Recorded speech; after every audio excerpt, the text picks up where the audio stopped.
96.5 The Fan, KFNC FM and AM, HD1 and HD2, Kansas City, an Odyssey sports station. Nobody in Kansas City has sports like 96.5 The Fan.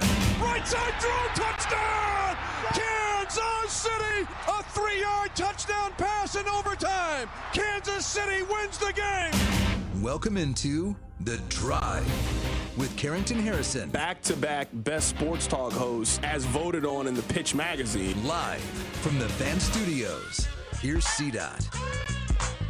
Let's do this. Another day, another dollar, another edition of The Drive. You were listening to The Drive on 96.5 The Fan, 96.5thefan.com, and also the Odyssey app. My name is Carrington Harrison. Excited, thrilled, delighted to be here with you on this wonderful, wonderful Thursday as we get you ready for the Week 2 matchup between the Kansas City Chiefs and the Philadelphia Eagles in a Super Bowl rematch. We got a lot to get into in today's show. The beat writer for the Kansas State Wildcats is picking them to lose tomorrow in their matchup against Arizona. We are going to talk to Kellis Robinette coming up in just a bit. Elliot Shorr-Parks, who covers the Eagles for 94 WIP in Philadelphia, is going to join the show. He said that the aura is at stake for the Kansas City Chiefs. Joshua Brisco is also going to join us on the show to get you ready for Week 2 between the Chiefs and the Eagles. We got a lot of football planned in today's show. Really happy that you guys are here with us on this wonderful Thursday. Before we start with Chiefs and Eagles, I need you guys to do me a couple of favors. Number one, I need you listening to The Drive each day at 2 o'clock right here on 96.5 The Fan. Number two, I need you to tell one friend to check out the show. I mean, it'd be great if you could tell 2 people to check out the show, but you know what? Beggars can't be choosers. If you could just tell one person to check out the show, I would greatly appreciate it. And number 3, I need you to remember that the open of the show is brought to you by our friends over at The Other Place with 5 locations around Kansas City. Stop by, watch a little football, grab something to drink, and enjoy the return of fall and the football season. All right, let's dive into it. I think this is the game of the week in the National Football League. Now, sure, maybe some of the luster and allure is off of it because the Chiefs are not 1-0 and how they performed on Friday night against the Chargers. But this is still a big game with 2 of the 5 best teams in the National Football League, in my opinion. One thing has been very interesting, and it is carried over from the offseason. This is not just a reaction to what happened against the Chargers. It is a continuation of what happened in the Super Bowl against the Eagles. I'm going to play some audio for you guys from Rob Gronkowski. I think a lot of people around the league feel this way about the Kansas City Chiefs. This is what Gronk had to say with Kay Adams. What I was surprised about is when things aren't going their way, as you can see, when they start struggling a little bit, they start yelling at each other. Their blame game starts going on. You can see it on the sidelines. And that's not a good situation. I mean, you want to come together when you're down, when things aren't going your way. And you want to come together to figure out why, everything's not going the way it needs to go. So to see them starting to point fingers is not a good sign. They got to, get incorporated on and get on the same page and not be blaming others. Remember Mike Tyson versus Buster Douglas? And Buster Douglas finally beat the crap out of Mike Tyson and made Mike Tyson not invincible anymore. Well, this is kind of the same situation. The Philadelphia Eagles opened the floodgates last year in the Super Bowl versus the Kansas City Chiefs. Like, hey, we're not afraid of this super team, Kansas City Chiefs, that are very, very well known. I feel like a lot of teams last year had that fear. Oh, I can't swing on the Chiefs. We can't give them our best shot because they're so well known and everyone is talking about them. So the the Philadelphia Eagles punched them in the face. The Chiefs didn't know how to react to that because no one else was doing that. Well, going into this year now, the Los Angeles Chargers punched them in the face. The Chiefs were like, whoa, they're coming at us. How do we react? Well, they didn't know how to react because no one was doing that before. So the Philadelphia Eagles opened that floodgate of, hey, if you punch these guys in the face, you take it to them, you come out swinging, they're going to fold, and they're not going to be the team that you've been seeing all last year. That was Rob Gronkowski. He was on with Kay Adams, getting you ready for the Week 2 matchup between the Chiefs and the Eagles. I don't know if Gronk is right or wrong. I think what he's saying certainly has some merit. I do believe that we saw the Chiefs get punched back in February and they saw their own blood for the first time in a long time and were kind of shell-shocked by it and didn't really know how to respond. We wouldn't be having this conversation if the Chiefs had lost 31-24. But when you get handled the way the Chiefs got handled, it's kind of hard to avoid the criticism. When you come out and start slow against who people are telling you is the number one contender in your division, and they also were a team that punched you back and you didn't really seem too equipped. We can talk about injuries and all of those things. The Chargers are not a completely healthy team either. They lost their left tackle. Offensive line continued to flourish. They continued to perform really well. Maybe you disagree with Gronk, and Gronk's take makes you angry. But I firmly believe that's how people in the league are currently discussing and feel about the Chiefs. A little bit of front runners. They're great when things are going well. If you can get them down, if you can fluster them, if you can take away some of the options for Patrick Mahomes, you can kind of limit that team. I think the league feels that the Chiefs were kind of fortunate last year with a toe out of bounds or a missed kick or a block kicked or an illegal procedure call. And the Chiefs were a team that were kind of fortunate in those one-score games, and now the pendulum is swinging the other way. I want to play for you what Elliot Shorr-Parks had to say because he echoed a lot of what you just heard from Rob Gronkowski. Just the reality of where the Chiefs are at. They are obviously one of the best dynasties in NFL history. I think that Andy and Patrick Mahomes still have a very strong argument for being the top quarterback head coach duo in the league. But I think Chiefs fans also need to be honest about what the product on the field has looked like for the past year. If the Chiefs, after last year where they did not play well overall, I think you would probably agree with that. A lot of one-score games, a lot of games that, you're probably not going to win consistently. And they did it, and credit to them for that. But they have not looked like a dominant team for a long time. In the biggest game they played last year, they got absolutely embarrassed. They went to Brazil last week and lost to a Chargers team that consistently loses big games. And if they lose the home opener in a chance to even up their record as opposed to going 0-2, I don't think the Chiefs have that mystique anymore. I'd probably be more afraid to go play Buffalo. I might be more afraid to go play Baltimore, and that hasn't been the case for a really long time. So I really think this Sunday is about seeing if the Chiefs are still the Chiefs or if they're just a team with a good quarterback and head coach and a bad roster. I agree with a lot of what Elliot Shorr-Parks had to say there at the end. This is the second time in Patrick Mahomes' career in which the Chiefs have been underdogs in a home game. The expectation is, A, Arrowhead is usually the advantage, and Patrick Mahomes is usually the advantage. Vegas is telling you, despite having both of those things, they still think Philadelphia is the better team and can win this game. The Chiefs have been showered with all the love and all the praise, as you should, as a team that has played in 5 of the last 6 Super Bowls, as a team that has gone to 3 straight Super Bowls, won 2 of them. The Chiefs deserve all of the positive press that they have received over the last half decade. They have been the team of the 2020s, no question about it. This is the first time in a while in which people are openly doubting the Chiefs and don't know if they still have it anymore.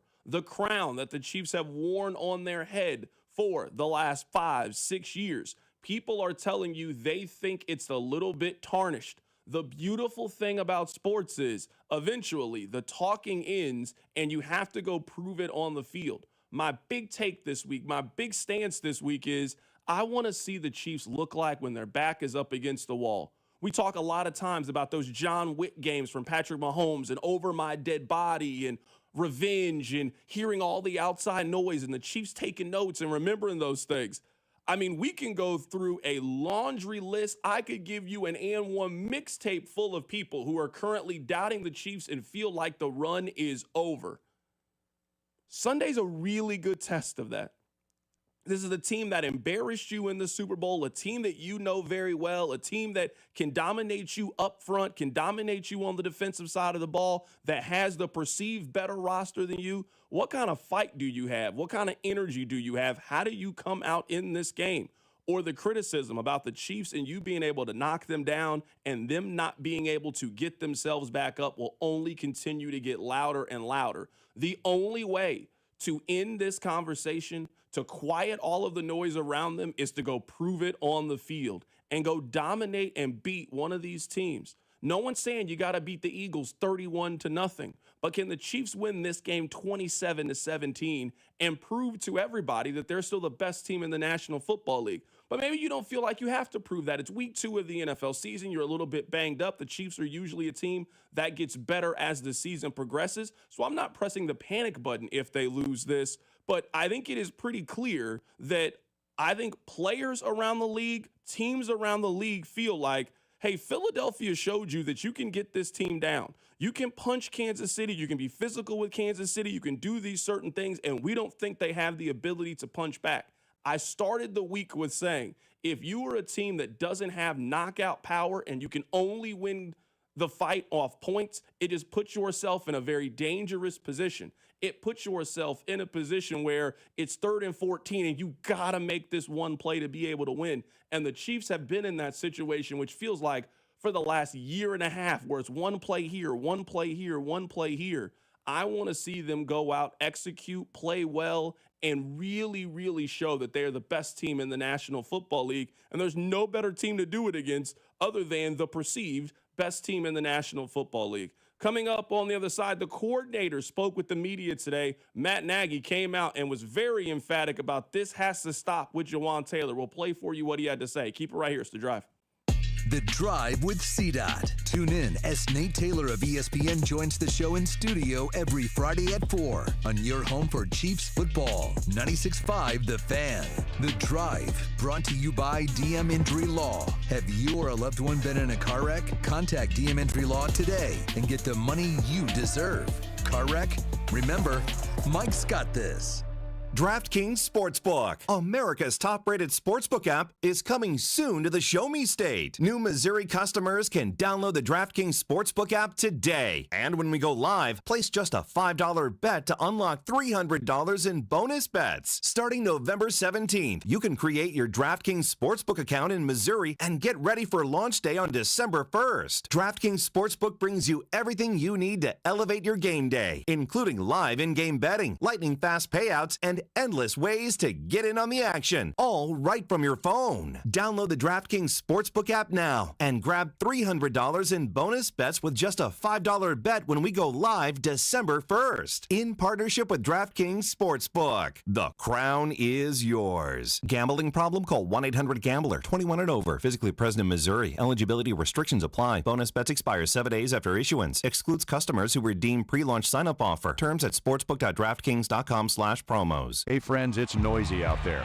with information coming at us all day, every day. It's hard to know what to trust, and the world of wealth management is no exception. That's why UMB Private Wealth Management helps you tune out the noise and tune into what matters most. They'll create a financial plan based on your unique goals, so it's your voice that comes through loud and clear. Get financial clarity. Go to umb.com/privatewealth to schedule an appointment. That's umb.com/privatewealth. Century Roofing remains the best roofing company to call for insurance claims from storm damage, roof repair, and inspections throughout Kansas City. They were just voted as both the best roofing company in Johnson County for the 4th straight year and the best roofing company in all of Kansas City by readers of the Johnson County Post and the KC Star. So trust the pillars of strength and go with locally owned and female-owned Century Roofing at centuryroofingkc.com. Century Roofing, trust the pillars of strength.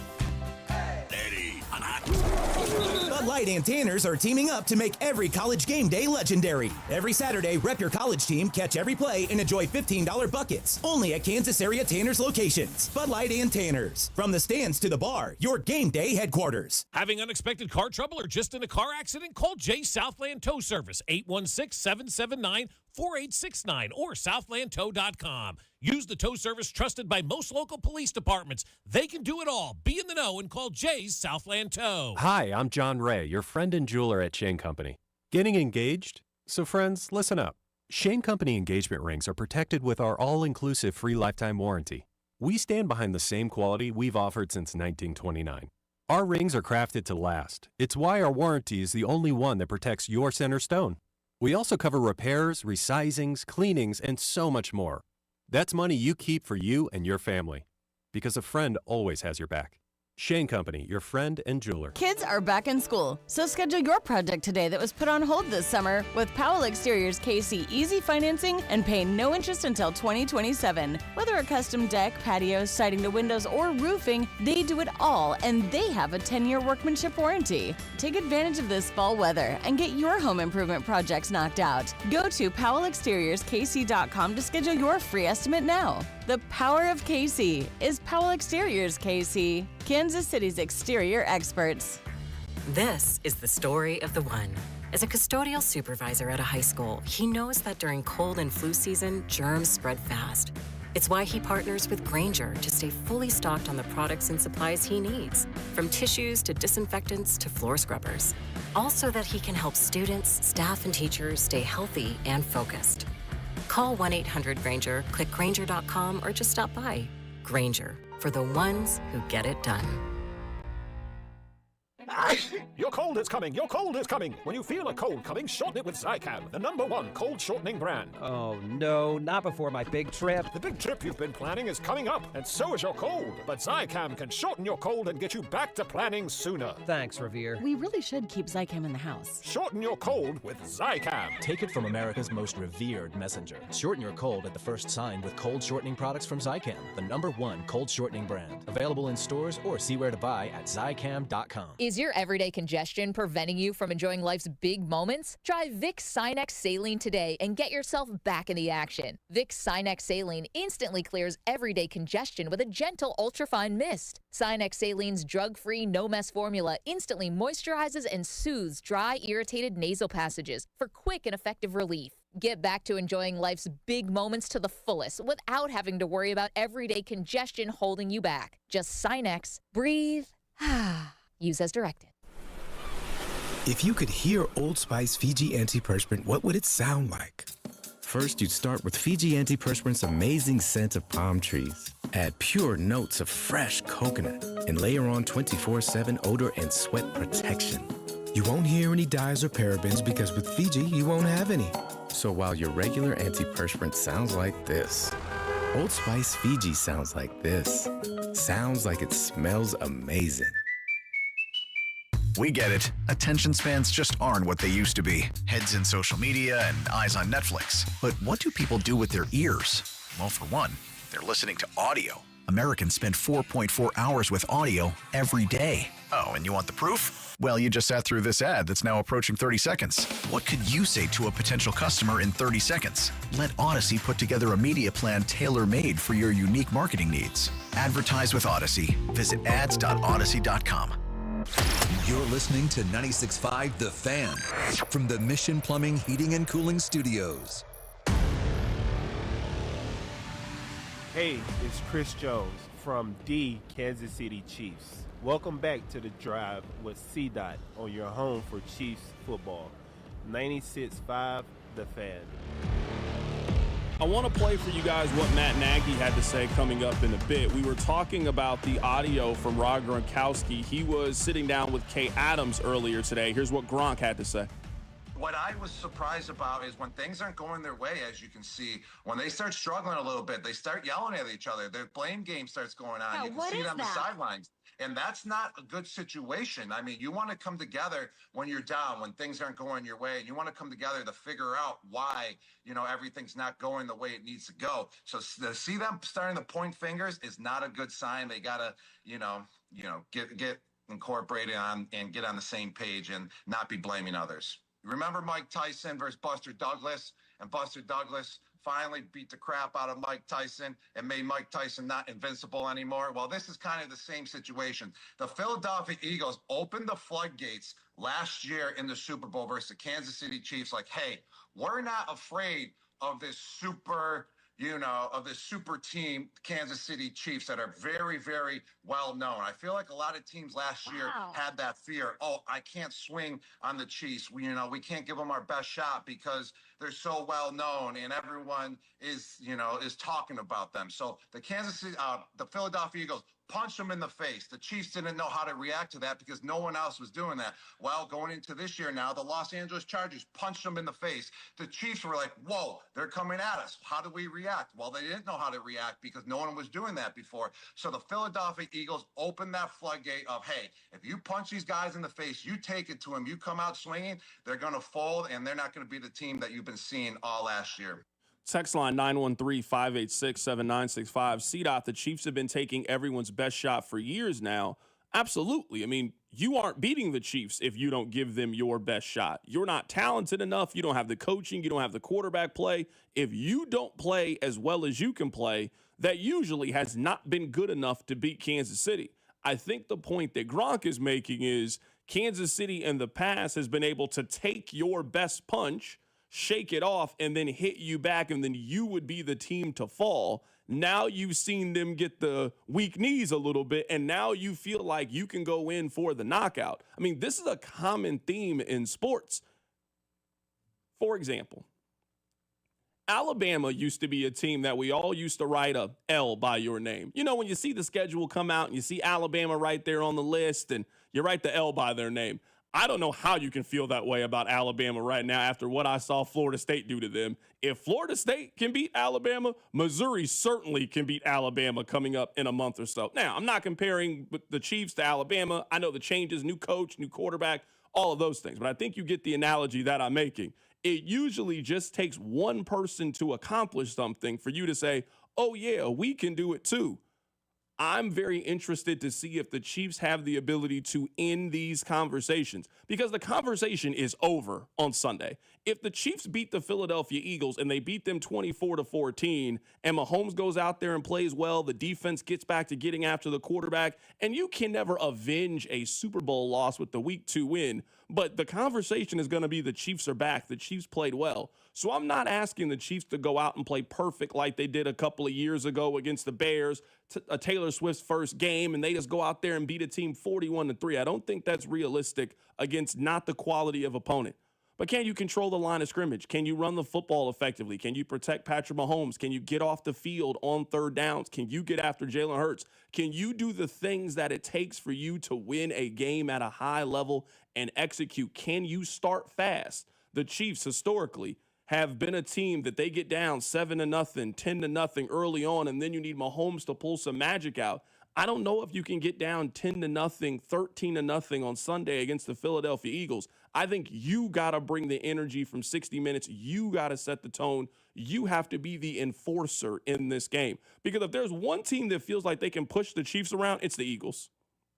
I don't think you're afraid of the Chiefs in Arrowhead. You're not afraid of them in the Super Bowl. If there is a team that feels like they can go in and push Creed Humphrey around and push Trey Smith around and dominate this team up front, it's the Philadelphia Eagles. Don't even give them the opportunity to entertain that thought on Sunday at Arrowhead. I want to play for you guys what Matt Nagy had to say as he met with the media. Today was coordinator day out at Arrowhead Stadium, and Matt Nagy says that Jawaan Taylor's got to be better when it comes to the penalties.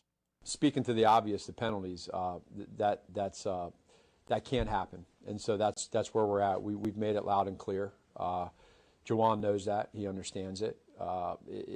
It's something that, especially in a moment like that in that game when things are a little bit off kilter now with the personnel, and you start to move the ball, you have a couple positive plays, and then boom, a penalty or a second. So 3 penalties and a hold, not good enough. He knows that. When there's no one hiding from it, he's not hiding from it. He understands what's expected, and I think he's ready for that challenge here as we go. All right. I'm going to give you guys some numbers. These numbers, I think, are pretty important and fly in the face of what you just heard from the offensive coordinator of the Kansas City Chiefs. I don't believe them when they tell me that they can correct the Jawaan Taylor penalty problem because that's who he is. Now, we can talk about the Chris Collinsworth side of this, and yes, there was a time where I think Chris Collinsworth in front of 15, 20 million people noticed something with Jawaan Taylor, and I do think that the league put a heavy emphasis on this. That was 2 seasons ago. We're in year 3 of this. That was the 3rd game in Jawaan Taylor's career. He has now played 41 games with the Kansas City Chiefs. So I don't want to entertain the conversation about Chris Collinsworth and the damage that he has done to Jawaan Taylor's career. You got to play better. It's really that simple. Let me give you this stat. Jawaan Taylor has played in 41 games for the Kansas City Chiefs. 41. He has committed at least one penalty in those games, in 25 of those games. In 25 of the 41 games that Jawaan Taylor has played, he has committed at least one penalty. He has committed at least 2 or more penalties in 11 of those games. 11. 25% of the time that Jawaan Taylor plays for the Chiefs, he will commit at least 2 penalties. Over 50% of the time, he is going to commit at least 1 penalty in the game. I don't believe them when they say he can't keep doing this. He will continue to do this. That's who he is, at least on this team. That's who he is. I don't know if it's physical. I don't know if it's mental. I don't know what it is. But you guys have not shown me that you have the ability to fix the Jawaan Taylor penalty issue. I see a lot of people that say, well, when he doesn't commit penalties, he's a good player. The penalties are significant. If you add up the penalty yardage that Jawaan Taylor has cost them playing for the Chiefs, and we're not even talking about the penalties that get picked up. I'm only counting the ones that actually go on the board. He has cost them 295 penalty yards since playing for the Chiefs. 295. This offense cannot overcome that on Sunday. You cannot overcome Jawaan Taylor's 2 holding penalties that erase first downs and now take what would have been a first down and turn it into 1st and 20. You don't have the firepower to be able to do that. I'm not saying the Chiefs got to play a perfect game. I will continue to say that. That is not what I am here advocating. You don't have to play perfect to beat the Eagles. I don't want to paint them like they are some unbeatable team. But you can't give them advantages and committing turnovers, committing penalties, physical mistakes, mental errors. That's usually what gets you beat. And I don't think the Chiefs right now, they don't have the available firepower to be able to overcome some of these mistakes. You could do it when you had Rice and Worthy and when the running game was explosive. You get into a 1st and 10, you got the offense to be able to overcome that. This team just doesn't have that right now. You just got to play a lot cleaner brand of football on Sunday. Here's what bothers me about what Matt Nagy said there. And maybe bother is a strong term. He says, we got to clean that up. Well, your numbers would indicate it's not getting cleaned up. So is the cleanup Jalen Moore? Because what's that saying? A tiger doesn't change his stripes. Jawaan Taylor commits penalties. I looked up the stats with the Jags. In his career, he's committed 77 penalties if we include the Jags years. We looked at the Chiefs numbers. So this is more than just Chris Collinsworth one night said a thing and then the whole league turned on him. No, he's been a penalty-prone player most of his NFL career. So when Matt Nagy says he's aware of that and we're going to get it cleaned up, it sounds like to me the only cleanup is a change because Jawaan Taylor is who Jawaan Taylor is. And I don't know if it's going to ever happen, but Jalen Moore is sitting there collecting $21 million and dust. Do they ever make the leap? Because right now, Jawaan Taylor is just a problem. I never thought in the offseason with Kingsley playing his first year at left guard and Josh Simmons playing his first year at left tackle that our biggest conversation going into the Eagles game would be Jawaan Taylor. But here we sit. Those numbers indicate a fix isn't coming unless a change is coming. That's why I'm really intrigued to see if the penalties continue with Jawaan Taylor, you now have a fail-safe option. I don't think that he's going to be on the team next year. So if there's any player that you can maybe be a little bit more assertive of and try to make an example of, it's a player that you plan on walking on at the end of the season. He is not going to be on the team next year. Like, he's just not going to be on the team. His contract doesn't really allow that. They get too many advantages in releasing him and moving on from him. And you already believe that you have his replacement on the roster. If things get shaky, if something goes wrong on Sunday, this is a close game, but you have a couple of penalties and you have some things that go wrong, are you going to be willing to pull the plug? I mean, your offensive coordinator came out and said, this is unacceptable. This can't happen. This can't happen. We all acknowledge in Jawaan Taylor's career that at some point here in the next couple of weeks, he is going to commit a very costly penalty that takes a first down off the board. I've just seen it happen too many times since he's been in the Chiefs uniform. I don't believe him. I don't believe him. Something is going to happen. Are you prepared to make a very public stance and sit him? And not just, we've seen them give him like a little bit of a rest. We've seen them do that in the middle of a drive before. Hey, this drive's not going really well. Why don't you sit over here? Why don't you reset? We'll then bring you back in on the next series and we'll get things going. If they give Jalen Moore the job, if something goes wrong or if he's not playing up to their standards, are they prepared to leave it in Jalen Moore's hands? Or, Rob, are they going to be quick to go back to Jawaan Taylor and what they know? I don't think any of us have the answer to that. But I would tell you, historically, they haven't pulled Jawaan Taylor. Now, if you want to tell me that Wanya Morris is not near the player Jalen Moore is and whoever was backing up before Wanya, I'm open to that conversation. But this problem isn't new, and the Chiefs have stuck it out at every turn. So I would love for them to make the change and treat him the way they treated Kingsley last year. It's not getting done. You are a handcuff to our Super Bowl ability. It's time to make a change. But, man, they just have not done that with a player who has had this issue consistently throughout his NFL career. Seeing is believing, and I'd love to believe. I need to see it before I think the Chiefs will make that move. Earlier today, Tyronn Mathieu was on Cody and Gold. He is going to be in town this week. He is banging the drum for the Chiefs home opener. Here's what he said. He's not picking against the Chiefs. Yeah, I mean, the Chiefs have been on top for a while, right? And so, it's going to be a lot of people that kind of magnify, right, the bad things that happen to them and, they try to minimize the great things, right? And so I think the Chiefs I think they're in a great position because of the people that they have leading the team. And so, obviously Coach Reed and Spags and, Mahomes, right? Like, I think those guys, those guys don't want to lose 3 games in a row. I can tell you that right now. And so, they're turning over every rock, right? Like, they're going to figure this thing out. And that's one thing I always respected with, my time in Kansas City, right? Because if you can look back, we never really started off that hot, right? Like, we always kind of built ourselves into that as the season went on. So, but yeah, I think the Chiefs are all right, man. Like, I'm not panicking. I know a lot of people. I've been hearing a lot of different things. I thought that was a bad take, by Gronk, right? Yeah.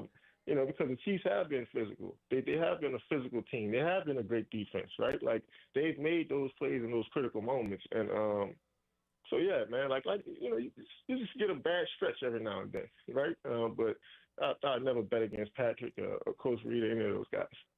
I mean, I think Sunday is going to be sort of the proof is in the pudding on whether or not it's just been an up and down stretch for the Chiefs, or is this maybe indicative of something else? I actually finished up the Cowboys documentary yesterday, had a little bit of free time and watched the end of it, and there was something that stood out to me that Michael Irvin said. He said that the road to a championship is never smooth. There's peaks and valleys. Most people can handle the peaks. They can't handle the valleys. I mean, the Chiefs had, I would say, a pretty incredible stretch last year of winning every single close game.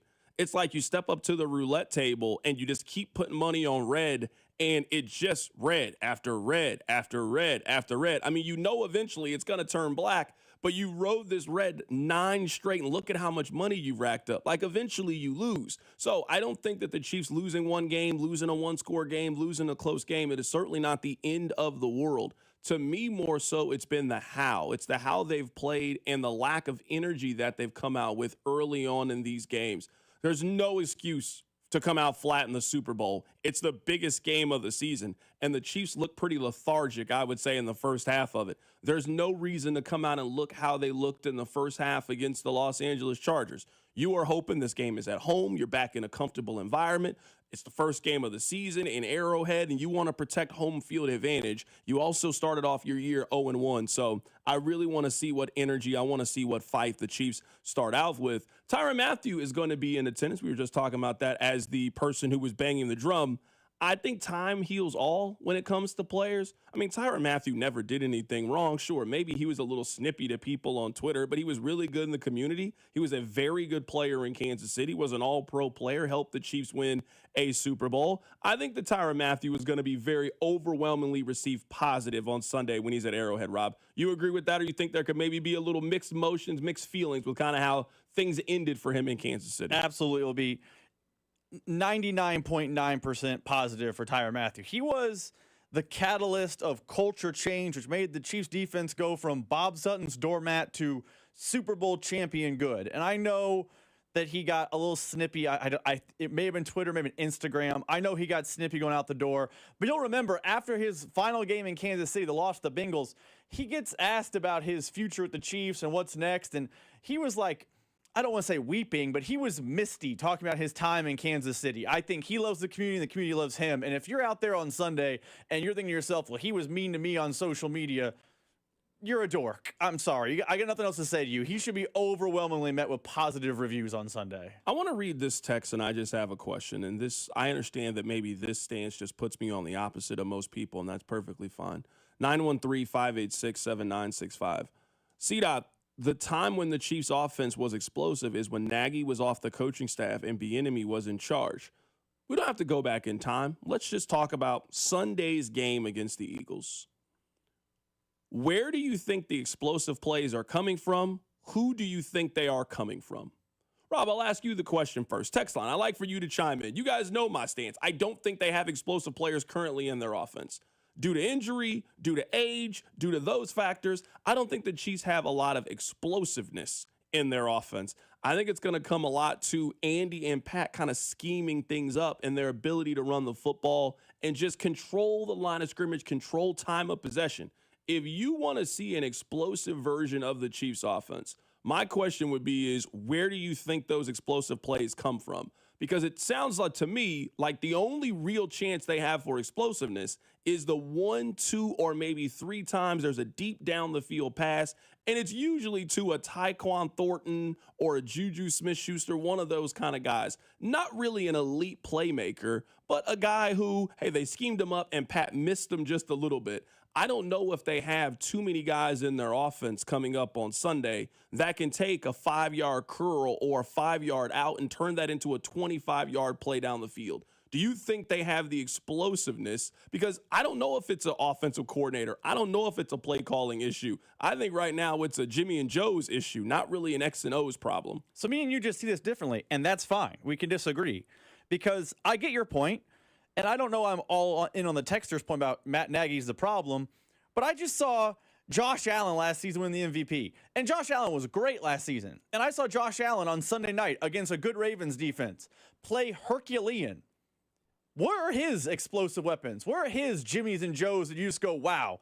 He's got Keon Coleman, who before Sunday night we thought he has upside, but it's largely untapped. Shakir is a nice player, but no one would confuse him for Randy Moss in his prime.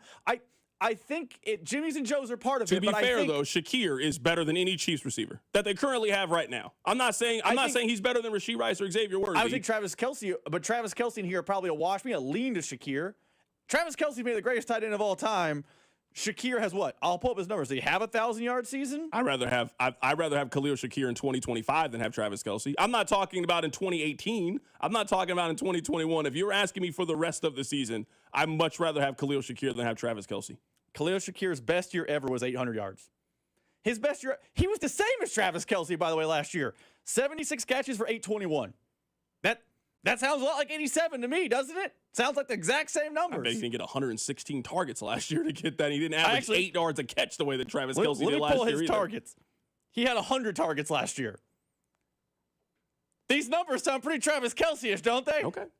I mean, I'm not trying to run down Shakir or Travis Kelce. I'm saying those guys are very similar. They're Leonardo DiCaprio once upon a time in Hollywood. They're just different styles of players. So, okay, let's just say Shakir and Kelce, good players.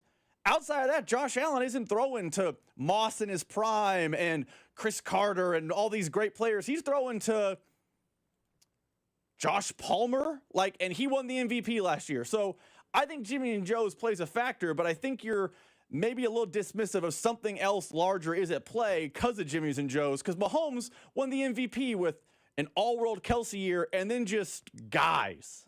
I don't want to paint it like I think that Khalil Shakir, like someone on the text line says, Shakir is not nearly as good as C-Dot thinks. That's crazy. I don't think that Khalil Shakir is some great receiver. I'm saying is a lot of those third receivers that we spent all August saying what their ceiling is, and hey, if this guy hits his ceiling, that's what Khalil Shakir actually is. Like, if you were telling me what's the best version of Hollywood Brown this season, how many yards do you think he has? I'm guessing you think that's what Khalil Shakir was last year, a guy that has somewhere between 750 and 850 yards receiving. That's my only point on Khalil Shakir. They don't have that guy currently on their team. That's not what Juju is in 2025. That's not what Hollywood Brown is in 2025. That's what Khalil is in 2025. So I just think he's a much better receiver than those guys. I think he's, obviously, I'd rather have Rice, I'd rather have Worthy. But for all the other options, if you were telling me, like, to me, this is the kind of player that the Chiefs need to find themselves and develop. Do you know where Khalil Shakir was drafted? He was a 5th-round pick. He was the 148th overall pick. That's what you hope Jalen Royals turns out to be. I know it's early in his career. He's been injured, banged up, but that's what you're hoping. You're hoping that Jalen Royals turns out to be Khalil Shakir, a guy that can have 65, 70 catches, a guy that can have 900 yards receiving and 5 touchdowns. You will live with that on a rookie contract if that's the player that you can develop. Coming up on the other side, we'll be joined by Kellis Robinette. He covers the Kansas State Wildcats. He has them losing on Friday to the Arizona State Wildcats. We'll find out why. Keep it right here. It's The Drive. The Drive with Carrington Harrison on your home for Kansas City sports. 96.5 The Fan. Brought to you by DM Injury Law. Have you or a loved one been in a car wreck? Contact DM Injury Law today and get the money you deserve. Car wreck? Remember, Mike's got this.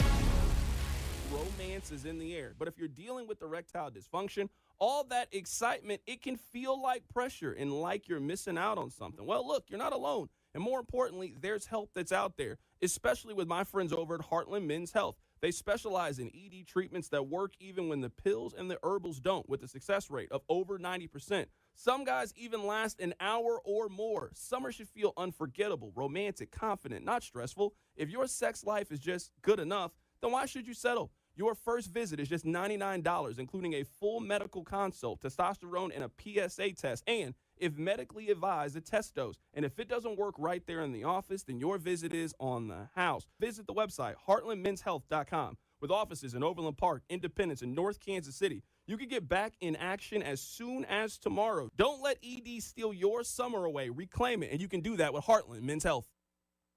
Brew Brothers at Harris, Kansas City, now open. Dine on mouth-watering appetizers, then feast on one of our 6 American Wagyu burgers, including the Bacon Jam Burger and Blazing Burger. Wash it down with your favorite ice-cold beverage, all while watching the game on one of our 45 TVs. Dine in or carry out. Brew Brothers at Harris, Kansas City always hits the spot. Brew Brothers and Brew Brothers Express are now open for breakfast, lunch, and dinner. 21 or older to gamble. Know when to stop before you start. Gambling problem? Call 1-888-BETS-OFF.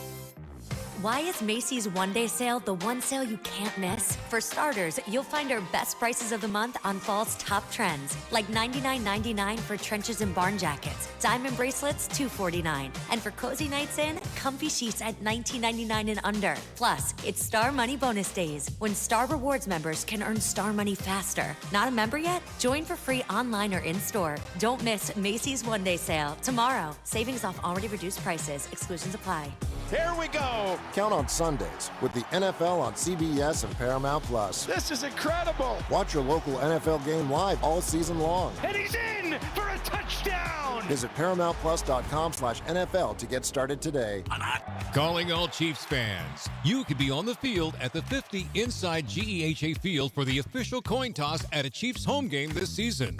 Visit Chiefs.com/GEHA now. Enter to win a chance to be on the field for a once-in-a-lifetime view of the pregame coin toss. Call it in the air. Plus, you can score other exclusive prizes. Enter for a chance to win at Chiefs.com/GEHA.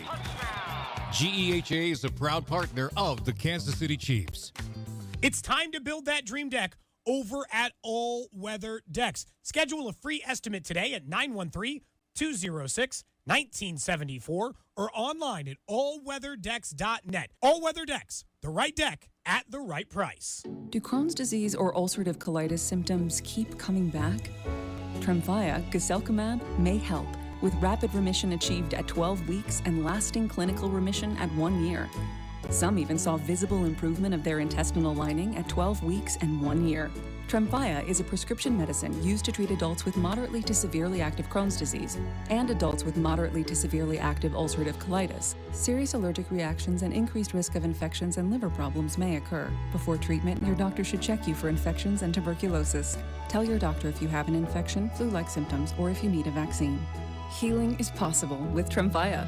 Approximately 3 out of 10 patients were in endoscopic remission at 1 year, based on areas visualized on colonoscopy, which may not represent the deeper bowel layer or entire GI tract. Individual results may vary. Ask your doctor about Tremfya today. Call 1-800-526-7736 to learn more or visit tremfyaradio.com. If you're 55 or older and into that whole saving money thing, T-Mobile has an exclusive phone and internet bundle just for you. Right now, get 2 unlimited phone lines plus 5G home internet for just $30 each per month with autopay, plus taxes and fees. And with 5G home internet, setup is easy with just 1 cord and no technician needed, which is great if you're also into that whole keeping it simple thing. Switch now and experience the best mobile network in the U.S. Visit your local store to start saving. T-Mobile, it's better over here. Based on analysis by Ookla Speed Test Intelligence data Q4 2024 to Q1 2025. Ookla trademarks used under license. Unlimited on our network. Customers on voice plan may notice speeds lower than other customers and further reduction if using more than 50 gigs a month due to data prioritization. Video streams and SD on this plan. Home internet pricing after $20 in monthly bill credit plus $5 per line without autopay. Debit or bank account required. See 5G device coverage and access details at T-Mobile.com. This afternoon, expect sunny conditions with a high of 90. Weather brought to you by Robert Half. Our recruiters' expertise and award-winning AI will find you the skilled candidates you want. At Robert Half, we know talent. Visit roberthalf.com/talent today. Follow the station on Instagram at TheFan965 for giveaways and behind-the-scenes content. Welcome back into the show. We're going to be joined by Kellis, Robinette in a bit, but our college football coverage here on 96.5 The Fan is brought to you by Bud Light. Bud Light and Tanner's are teaming up to make every college game day legendary. Every Saturday, rep your college team, catch every play, and enjoy $15 buckets only at Kansas area Tanner's location. Bud Light and Tanner's, from the stands to the bar, your game day headquarters. Let's head to the phone lines right now to be joined by Kellis Robinette. He covers the Kansas State Wildcat. Kellis, happy to have you join us today, man. Appreciate your time. Yeah, happy to be here. Absolutely. Let's start with this. What has gone wrong for Kansas State? This is the team that was ranked preseason top 15. We were discussing them as a team that could potentially win the Big 12. I guess that's still on the table, but they are not playing like a team that can win a conference. No, a lot of things have gone wrong for them this season. Pretty much everything that could go against them has. You look back at their game against Army, they're in a position to win the game, and then they just give up, 3-yard run after 3-yard run, and then Army gets a pretty fortunate bounce on an onside kick, and they get double possessions out of it, and you're in a game where your offense is only on the field for like 5 minutes in the entirety of the second half. Just a weird game that didn't go their way. North Dakota, they couldn't get up the field in that one either. Needed a late drive from Avery Johnson to win, and then in Iowa State they couldn't make the plays in the fourth quarter either. They lose that one. So really, I mean, they're really close to 0-3. I know you could say, hey, they're close to 3-0. They lost both their games by 3 points. It's still a negative point differential on the season. Their only win is against FCS North Dakota by a field goal. So it just kind of shows you when they've gotten into the second half, they've been in the fourth quarter in every game, and it's hard to win that way. Sometimes Wildcat fans are a very angry bunch, but I actually was on their side. I'm a little surprised that Chris Kleiman didn't read the room a little bit better, and that just was not the time to give those comments about his team. It was a strange post-game speech he had in the media. I've heard from people who were inside the locker room who said basically he just said the exact same thing to the team too, and even some of those guys thought it was way too positive of a message. I was surprised to hear him say he was dang proud of his team after a 1-2 start, a loss against Army. I mean, I know there were some fluky things in there, and he's trying to come out there and defend his team, but I think Kansas State fans would have liked to have him come out and not ream his team or anything, but at least to hold them accountable. Show a little bit of tough love in that situation. I will say, though, to Kansas State's credit, we got to talk to some captains on the team. Defensive tackle Damian Alalio starting quarterback Avery Johnson, and they both spoke that way. They said this isn't acceptable. We got to figure out a way to turn the season around like we have in the past. In 2022, they lost an early game to Tulane, and that kind of galvanized their team to go on a winning streak afterwards. So they talked about that. They talked about moving forward. They talked about getting better. It was a little odd that the player messages seemed to be stronger than that from the coach. Right now, we're talking to Kellis Robinette, who covers the Kansas State Wildcats. Big reason why we wanted you on the show is you are picking against Kansas State on Friday in Arizona. Is that because they're on the road? Is that because of how they're playing? Maybe all of the above? What led you to pick against K-State this week? Yeah, I mean, it's a little bit of everything. It's hard to have a lot of conviction on this game just because, like Arizona, you look at them, they're 2-0 with two really impressive victories. They've scored 40 points in both games. They haven't given up a touchdown yet. But the wins have come at home against Hawaii and Weber State.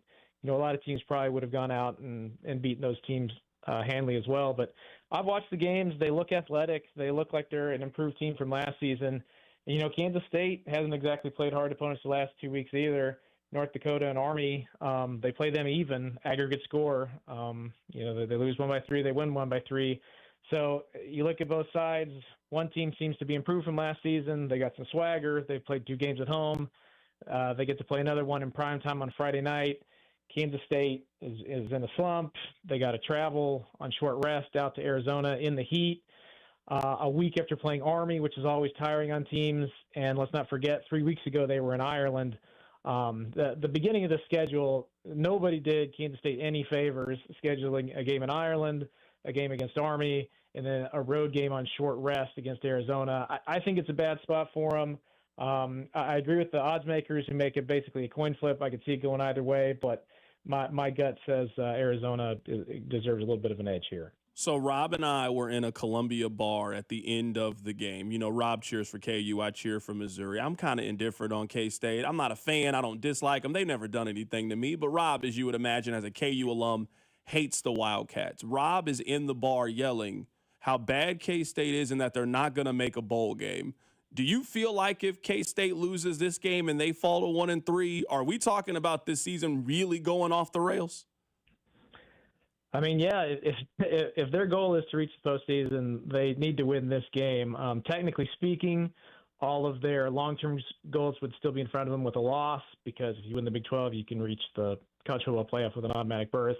But, yeah, to start 1-3, that's not something anybody envisioned. I looked at FanDuel today, and they had Kansas State's over-under win total for the whole season right now at 5.5, and you could get the over 5.5 at plus money. That just goes to show you what I guess the real experts think about where they are right now.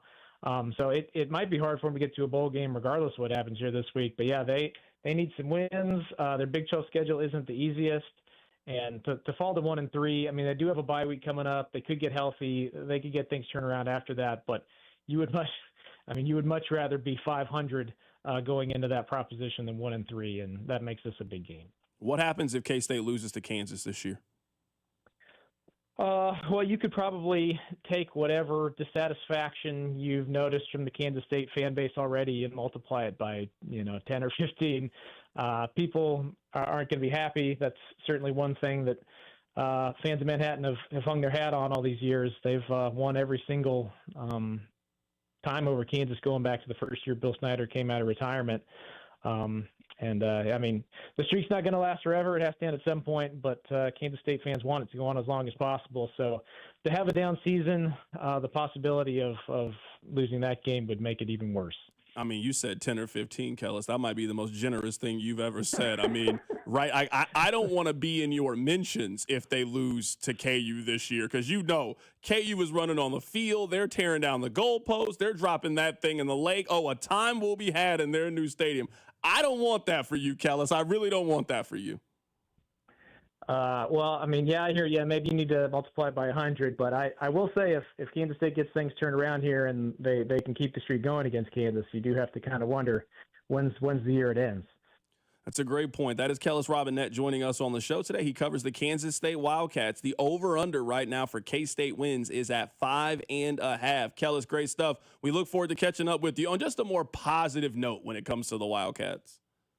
All right, I'll be here. Absolutely. That is Kellis Robinette joining us on the show today. Always happy to talk a little Kansas State football. I wish you guys could have seen Rob. I'm serious. I wish you could have seen Rob. For those of you that have been to Columbia, we're sitting there. We're at Shop Bar. Rob had never been. I'm like, hey, Rob, hey, let's just go. Why don't we just have a drink? My team won, your team lost. Let's celebrate college football. We're out. He's like, oh, okay. So we go out there. They got a big projector. They got the K-State game on. Rob is just sitting there. Rob's kind of mad that KU lost. Other KU fans are coming up to him and dapping him like, oh, next year. You know, they're kind of bonding over it. Rob is yelling at the screen, K-State stinks. They're not going to a bowl. They stink. He's doing this the entire fourth quarter. Now everybody's like looking at the screen trying to see the game or not. He's like, Kansas is beating them this year. You know, you start talking to yourself when your team lost. Now you got to try to pump yourself back up because they already lost one rivalry game. They can't lose the other rivalry game. You guys always think I'm the negative one. I dance on the graves. Rob has been secretly dancing on this K-State grave for the last 2 weeks. He thinks you're done. He thinks you're cooked. Rob, you betting KU to beat K-State? Yep. By the way, I looked at ESPN Bet earlier today. I was talking to Spec. You want to look ahead? I'm guessing KU's a 3-point favorite? K-State's a 4-point favorite right now. If I get KU plus 4, free why, money alert. Why not just do it right now? Why don't you just lock it in right now before something changes? Lock it in right now at plus 4. You not confident? When's that game? It's like mid-October? October 25th. Oh, it's going to be cold. I was going to say, I'll go to that, but if it's cold, I ain't going. Come on now. I'm not. If it's cold, if I can see my breath, I ain't going out there. I ain't watching no KU football if it's cold outside. Coming up at the top of the hour, I have a would you rather question. Tomorrow, the Chiefs could either add Saquon Barkley or Jalen Carter. Which one of those players would you add to the Chiefs? I'll give you my answer. Keep it right here. It's The Drive. The Drive with Carrington Harrison, brought to you by DM Injury Law. Have you or a loved one been in a car wreck? Contact DM Injury Law today and get the money you deserve. Car wreck? Remember, Mike's got this. Tune in Mondays at 4 to hear the play-by-play voice of the Chiefs, Mitch Holthus, on your home for Chiefs football. 96.5, The Fan. The wait is finally over. Football season is here, and FanDuel is getting you ready for kickoff with an offer that you don't want to miss. New customers, you can bet just $5 and get $300 in bonus bets if you win. That's right. Pick a bet, any bet. Bet $5, and if it wins, you'll unlock $300 in bonus bets to use all across the app. Use it how you want. Build your favorite parlays, bet player props, ride the live lines, whatever your style is. Remember, FanDuel has you covered. Be sure to check out FanDuel.com/KFNZ. Use that promo code to download the FanDuel app today and get started. FanDuel is an official sportsbook partner of 96.5 The Fan. 21 and present in Kansas. First online real money wager only. $5 first deposit required. Bonus issue is non-withdrawable bonus bets which expires 7 days after free. Restrictions apply. See terms at sportsbook.fanduel.com. FanDuel is offering online sports wagering in Kansas under agreement with Kansas Star Casino, LLC. Gambling problem? Can help is your best bet. Call 1-800-522-4700. Visit ksgamblinghelp.com. So we do a giveaway at GiveMeTheVin.com. Every month we're giving away $25,000 to one lucky person that sells us their car. Karen, you there? I'm here. Karen Gardner of Oceanside, California is the latest winner in GiveMeTheVin.com's big cash giveaway. What did you sell us? I sold you a 95 Impala. And what did we pay you for it? You guys gave me 18. 18 plus 25,000 because you're the winner, Karen. Oh my God, you're kidding. You could be next to get a little more, maybe a lot more. You guys are awesome. Keep it up. No purchase necessary. For official rules, go to GiveMeTheVin.com. Sell us your car. Get your home ready for the change in seasons with a $69 HVAC tune-up from Hamilton Plumbing, Heating, AC, and Rooter. Our pros can help you lower energy costs, prevent costly breakdowns, and make sure your system is running at peak efficiency right when you need it most. And it's all backed by our exceptional service guarantee. Over 40 years experience and more than 8,000 five-star reviews are great reasons to trust Hamilton. Visit callhamilton.com for details, terms, and conditions. License number 2025-11121. This October, the whole family can ride along for the wildest weekend in Kansas City. PBR Outlaw Days, October 3rd through the 5th at T-Mobile Center. Cheer on your Kansas City Outlaws as they battle the world's best on the dirt, under the lights. KansasCityOutlaws.com. Get your tickets now at PBR.com. Kansas City Outlaws. All grit and no quit. Flu season is here. Get your flu shot today at your local Hy-Vee pharmacy. It's easy, convenient, and no appointment is necessary. Plus, when you get your flu shot at Hy-Vee, earn a 20-cent fuel saver. That's right, a 20-cent fuel saver. Get your flu shot when it's convenient for you.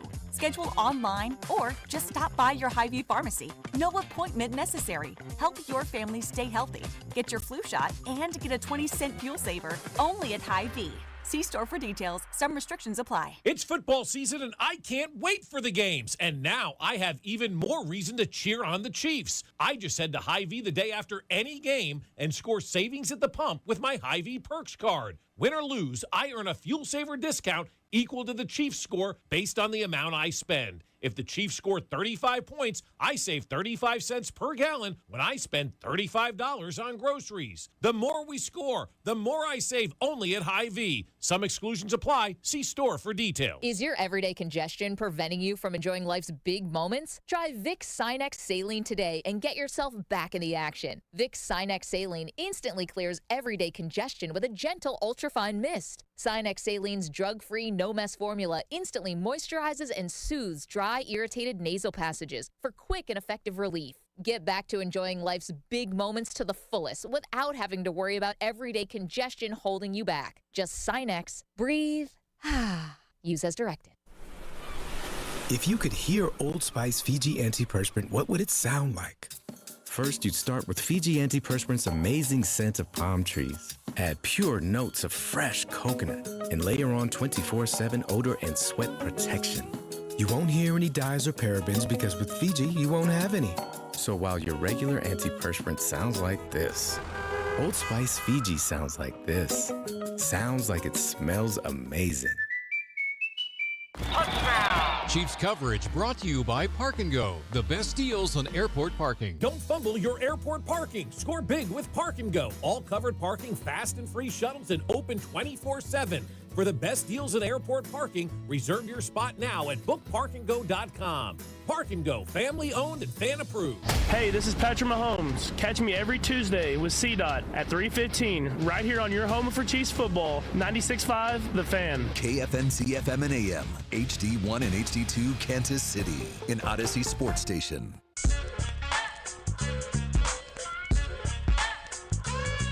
All right, welcome back into the show. My name is Carrington Harrison. Very happy to be here with you on this wonderful, wonderful Thursday. Coming up in about 15 minutes, we'll play my conversation with Elliot Shorr-Parks. He and I got a chance to sit down earlier today. He couldn't do it live, so we recorded it earlier. And he said this about the Chiefs. He thinks the aura is on the line. Just the reality of where the Chiefs are at. They are obviously one of the best dynasties in NFL history. I think that Andy and Patrick Mahomes still have a very strong argument for being the top quarterback head coach duo in the league. But I think Chiefs fans also need to be honest about what the product on the field has looked like for the past year. If the Chiefs, after last year where they did not play well overall, I think you would probably agree with that. A lot of one-win, one-score games, a lot of games that, you're probably not going to win consistently. And they did it, and credit to them for that. But they have not looked like a dominant team for a long time. In the biggest game they played last year, they got absolutely embarrassed. They went to Brazil last week and lost to a Chargers team that consistently loses big games.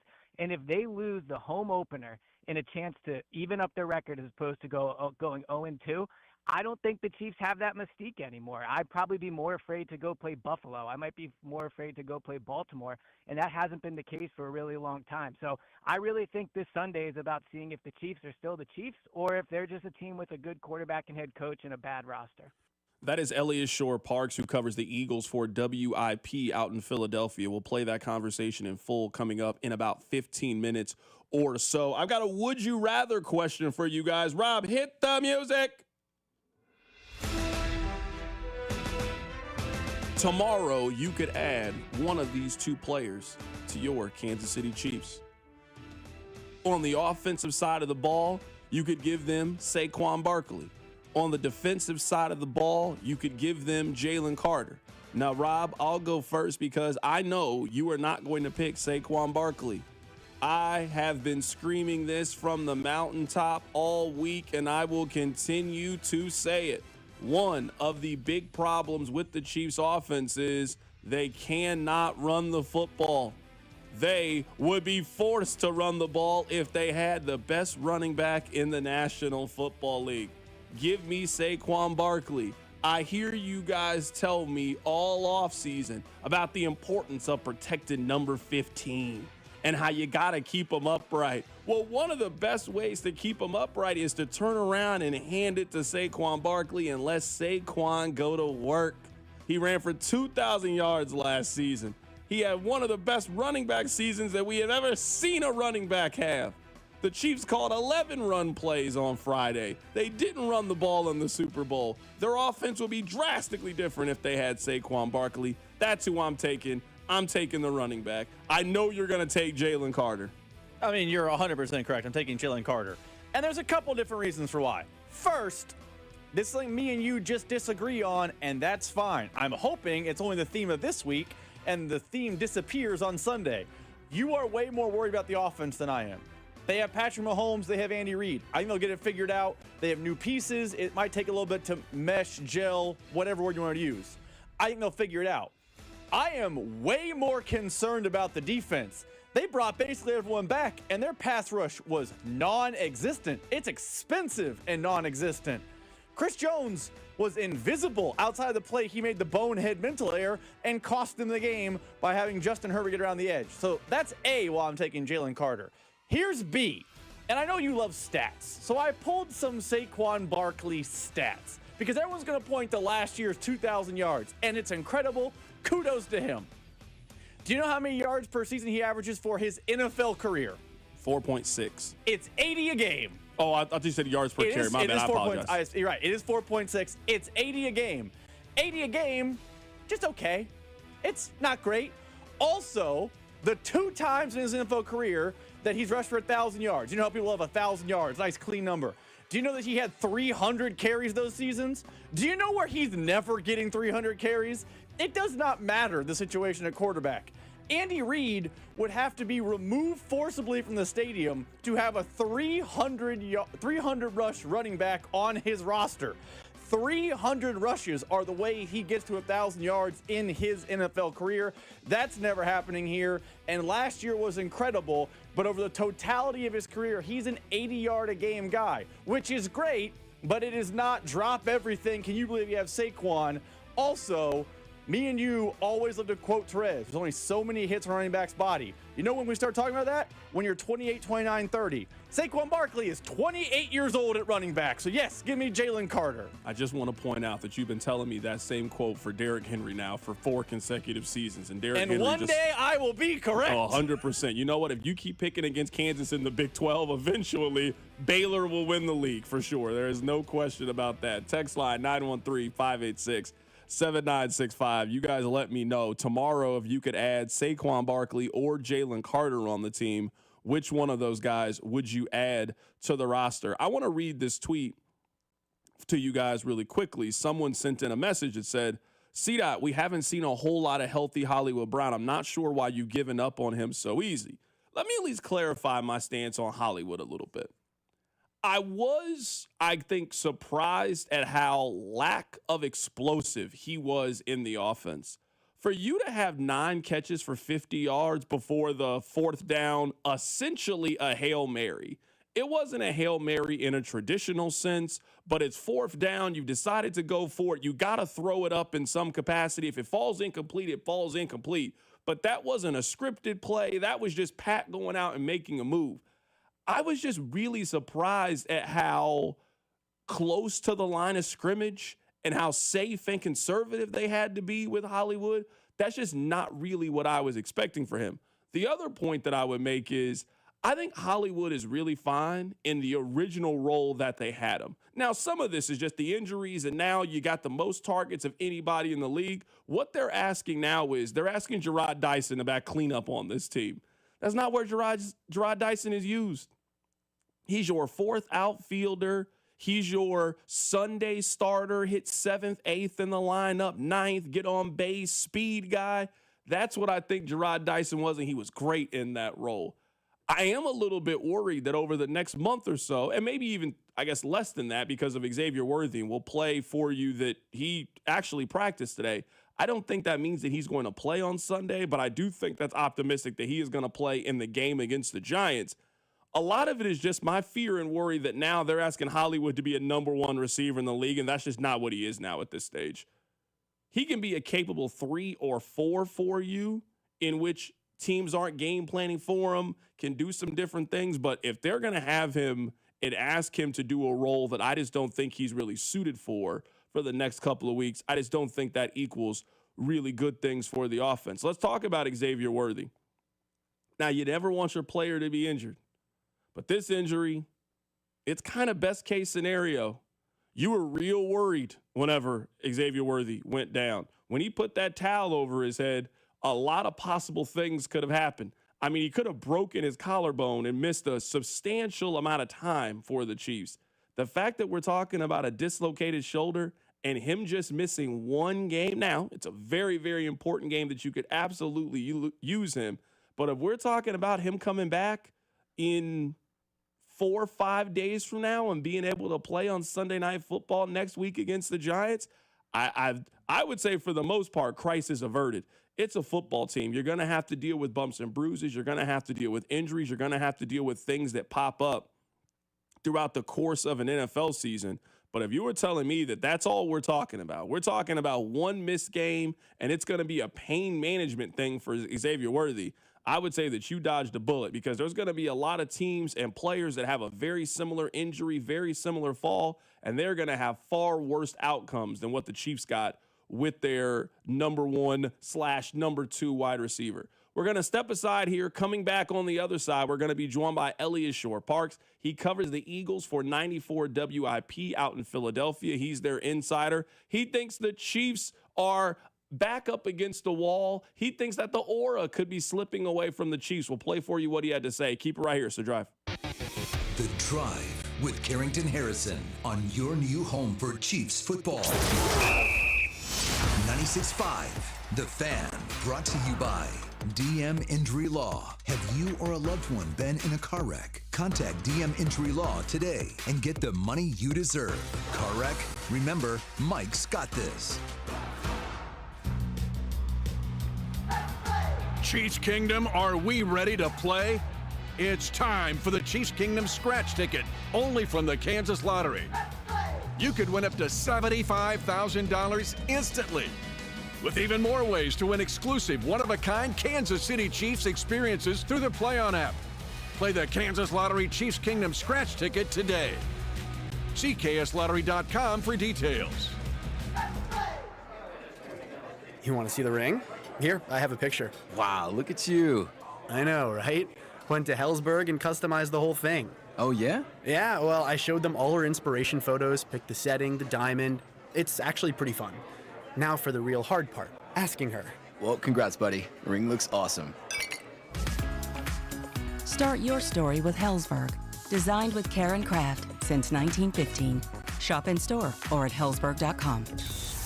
What's up, everybody? Nick Costos here with the Sports Betting Minute, brought to you by BetMGM. Make it legendary. Please gamble responsibly. Coming up, Week 2 Pro Football Sunday, Denver visits Indianapolis. Denver a 1.5-point road favorite. Total in the game 42.5. And there's been a steady stream of money on Indianapolis week, the home team, the home dog, after Indy was successful in week number 1 taking down Miami. I look at this game and I think it's going to be a way different challenge for Indy going up against Denver's excellent defense than it was against Miami. Denver was not super impressive in week 1, but I love Denver's defense, and I like the short number. I will lay 1.5 with Denver on Sunday in Indy. That's it for this Sports Betting Minute, brought to you by BetMGM. Download the BetMGM app today, and please gamble responsibly. BetMGM and GameSense remind you to play responsibly. See BetMGM.com for terms. 21 plus only. Kansas only. Please gamble responsibly. Gambling problem? Call 1-800-GAMBLER. In partnership with Kansas Crossing Casino and Hotel.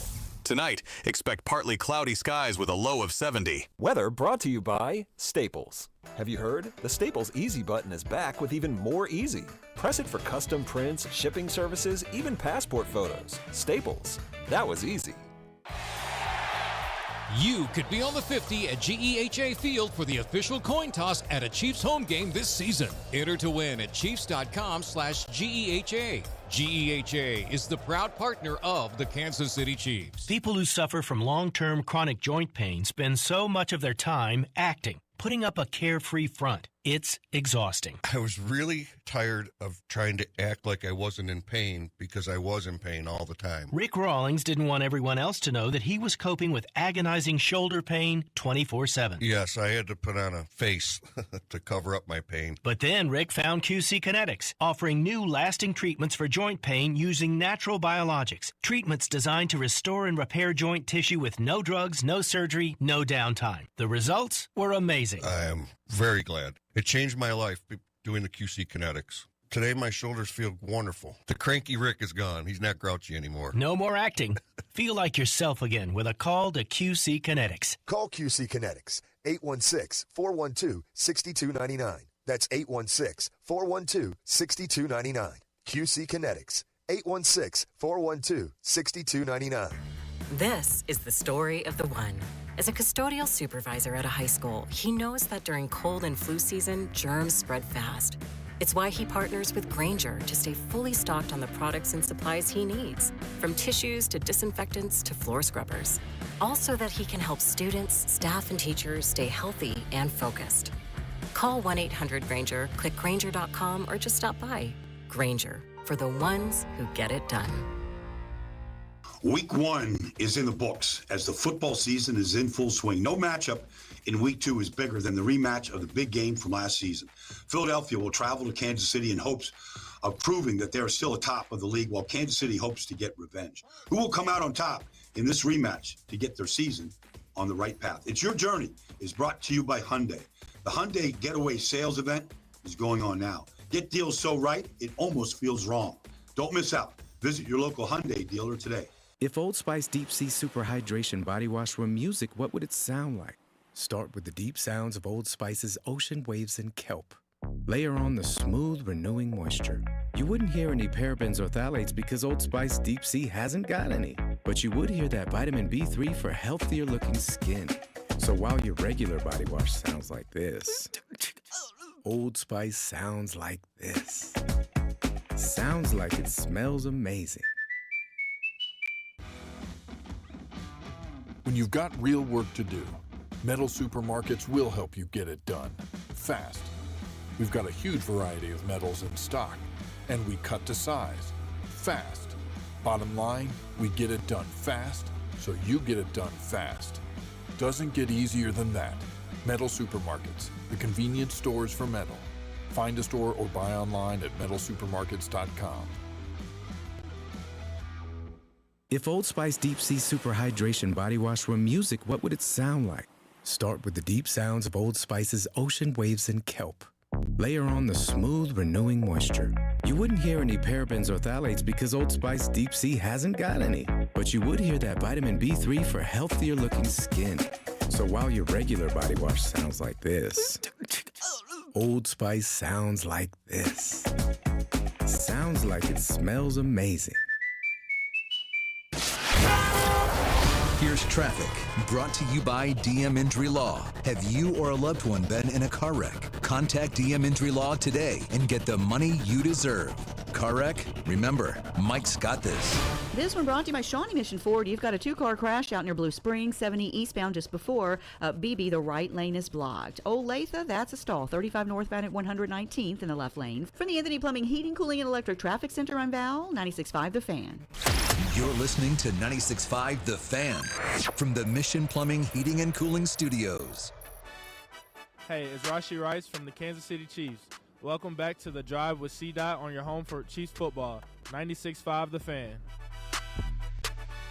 Welcome back to the show. My name is Carrington Harrison. Very happy to be here with you on this wonderful, wonderful Thursday, getting you ready for Chiefs and Eagles. Earlier today, we got a chance to be joined by Elliot Shorr-Parks. He covers the Philadelphia Eagles. He is their Eagles insider for 94 WIP in Philadelphia. He tweeted that Sunday could kill the Chiefs' aura. I asked him to explain what he meant. Well, thanks for having me on. Excited as always to talk to you. Yeah, I mean, I think that's just the reality of where the Chiefs are at. They are obviously one of the best dynasties in NFL history. I think that Andy and Patrick Mahomes still have a very strong argument for being the top quarterback head coach duo in the league. But I think Chiefs fans also need to be honest about what the product on the field has looked like for the past year. If the Chiefs, after last year where they did not play well overall, I think you would probably agree with that. A lot of one-score games, a lot of games that, you're probably not going to win consistently, and they did it, and credit to them for that. But they have not looked like a dominant team for a long time. In the biggest game they played last year, they got absolutely embarrassed. They went to Brazil last week and lost to a Chargers team that consistently loses big games.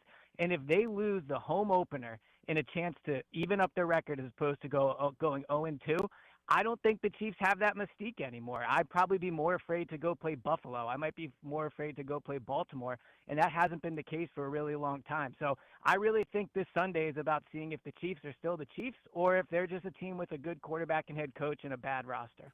Last year, you were pretty emphatic that the Eagles had the better roster and that the Eagles were going to win the Super Bowl comfortably. I don't think either of us saw the Super Bowl playing out the way that it did, but you were pretty emphatic that the Eagles were the better team. These teams are largely the same. Do you feel that way heading into this matchup? Do you see a place in where Kansas City has the advantage outside of being home in this game against Philadelphia?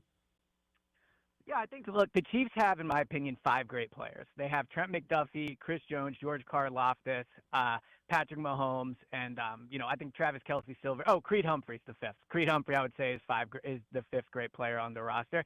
And that can be enough to keep them competitive. But if you look at the two teams, the Eagles have far and away the best roster. Like, they have so much more talent than the Chiefs do. I mean, Mahomes would probably kill to play for the Eagles as opposed to dealing with the players he has on the Kansas City roster. So I think there's still a big gap in terms of talent. Now, are there areas where the Chiefs could take advantage of the Eagles? I think the Eagles' interior offensive line right now, because they're dealing with an injury to Landon Dickerson, could be somewhat susceptible. I think Chris Jones, as you well know, is very capable of taking over a game. George Karlaftis, also obviously a great player, and I think both of them on the line combined could give the Eagles some problems. But outside of that, no, I mean, the Chiefs' receivers aren't that great. Their secondary is not that great. The Eagles have outstanding skill players. So I think the Chiefs really just have to hope that Steve Spagnuolo and Andy Reid have an outstanding game plan and that Patrick Mahomes can be Patrick Mahomes. Right now, we're talking to Elliot Shorr-Parks, breaking down the Chiefs and Eagle matchup. He covers the Eagles for WIP out in Philadelphia. A lot of controversy centered around Jalen Carter. I think the result is fair. I understand the argument that being ejected is not a suspension, but he didn't play in week 1, and they took a game check away from him. That seems like a fair penalty to me. Do you think justice was served, so to speak, with him being able to play in week 2? I think you can make an argument justice was served, but I think that the punishment in some ways really didn't fit the crime. I think if I'm the Eagles, I would, maybe sit him for this game. I would maybe sit him for a half. I think for the Eagles, this is a great chance to really send a message early on to this team that discipline is crucial in taking and making sure your emotions are kept in check is crucial. The Eagles have a roster that's good enough to beat any team in the NFL on any given Sunday. The way they'll lose is by making mistakes and letting their emotions get the best of them. So for the Eagles, I think that, I would maybe go further with the actions towards Jalen Carter. In terms of the NFL, I think they dropped the ball a little bit too. Like, they talked a big game all offseason about how on-the-field stuff will be taken seriously and they're going to try to get this stuff out of the game. And then they essentially used a technicality to make him not play against Kansas City. I get a chance to be around Jalen Carter as someone that covers the team. He's been, from my experiences, a great guy here in Philadelphia. I think he has an outstanding future ahead of him. But in terms of this incident, it did feel like he probably got off a little easy. Another story from week 1 for the Eagles is the lack of A.J. Brown. He only got 1 target, 1 catch in the game. What was the conversation around A.J. Brown this week? Do you expect them to try to go to him early and often to get him involved in the offense on Sunday? Yeah, I think they will. Whenever you have the amount of talent the Eagles have on offense, if one player isn't getting the ball, it's going to be a big story. I remember in 2022, Devontae Smith didn't have a single catch against Detroit in week 1, and he had a monster game in game 2. So this is something the Eagles are used to. I would expect A.J. Brown to have a great game. Now, look, if the Chiefs put Trent McDuffie on him and make their whole game plan to stop him, then that's going to impact it. But the Eagles then have Devontae. They have Saquon Barkley. It doesn't seem like Dallas Goedert's going to play, so they will be without him. But A.J. Brown is an outstanding player, and they absolutely have to make sure he gets the ball in week 2 because they're a better team when he gets the ball. I think most people agree on who the top 4 quarterbacks are in the National Football League. We might disagree on the order, but I think most people have the same consensus 4. The conversation really starts at 5. Do you think Jalen Hurts is the 5th best quarterback in the league, or who would you put in that spot if not him? I think he's the 2nd best quarterback in the league, and if he wins the Super Bowl this year, I think he passes Mahomes in the current ranking. I don't see how a quarterback that's won back-to-back Super Bowls, wins 80% of his games, and wins big games all the time wouldn't be the best quarterback in the NFL if he were able to win the Super Bowl. So we'll see if they can do it, but as for right now, I think he should be number 2. He has a ring that those other players do not, and people will say, well, they do more for their team. Maybe, but Jalen does a lot of really important things for the Eagles, as Chiefs fans have found out over the past 2 seasons. He takes care of the ball. He makes huge plays on 3rd and 4th down. He's maybe the best quarterback in the NFL in the red zone. So is he as talented as Josh Allen and Lamar Jackson? Maybe not. They are outstanding quarterbacks, but the results speak for themselves. And I would also say, like, when it comes to Mahomes is an unbelievable talent. But I would say the talent discrepancy between him, Josh Allen, and Lamar, is not huge. The reason Mahomes is penned in at number 1 is because he has Super Bowls. So if that's going to be the logic for making Mahomes number 1, I don't see how Jalen would be anything other than number 2. The thing I appreciate about Jalen Hurts, and I think that last Thursday was an example, sure, the numbers weren't gaudy. It wasn't one of those 300-yard passing days. He ran for 100 yards. But where I give Jalen Hurts a lot of credit is when a play needs to be made from the Eagles, and more specifically from him, it usually happens in that game on 3rd down, using his legs, scoring a touchdown. To me, I don't think he gets nearly enough credit, and to me, we give a little bit too much credit to the roster to take away from his successes. If we're going to say that greatness at quarterback is defined by making plays in the clutch, there haven't been too many better quarterbacks in the NFL when their back is up against the wall to make a play.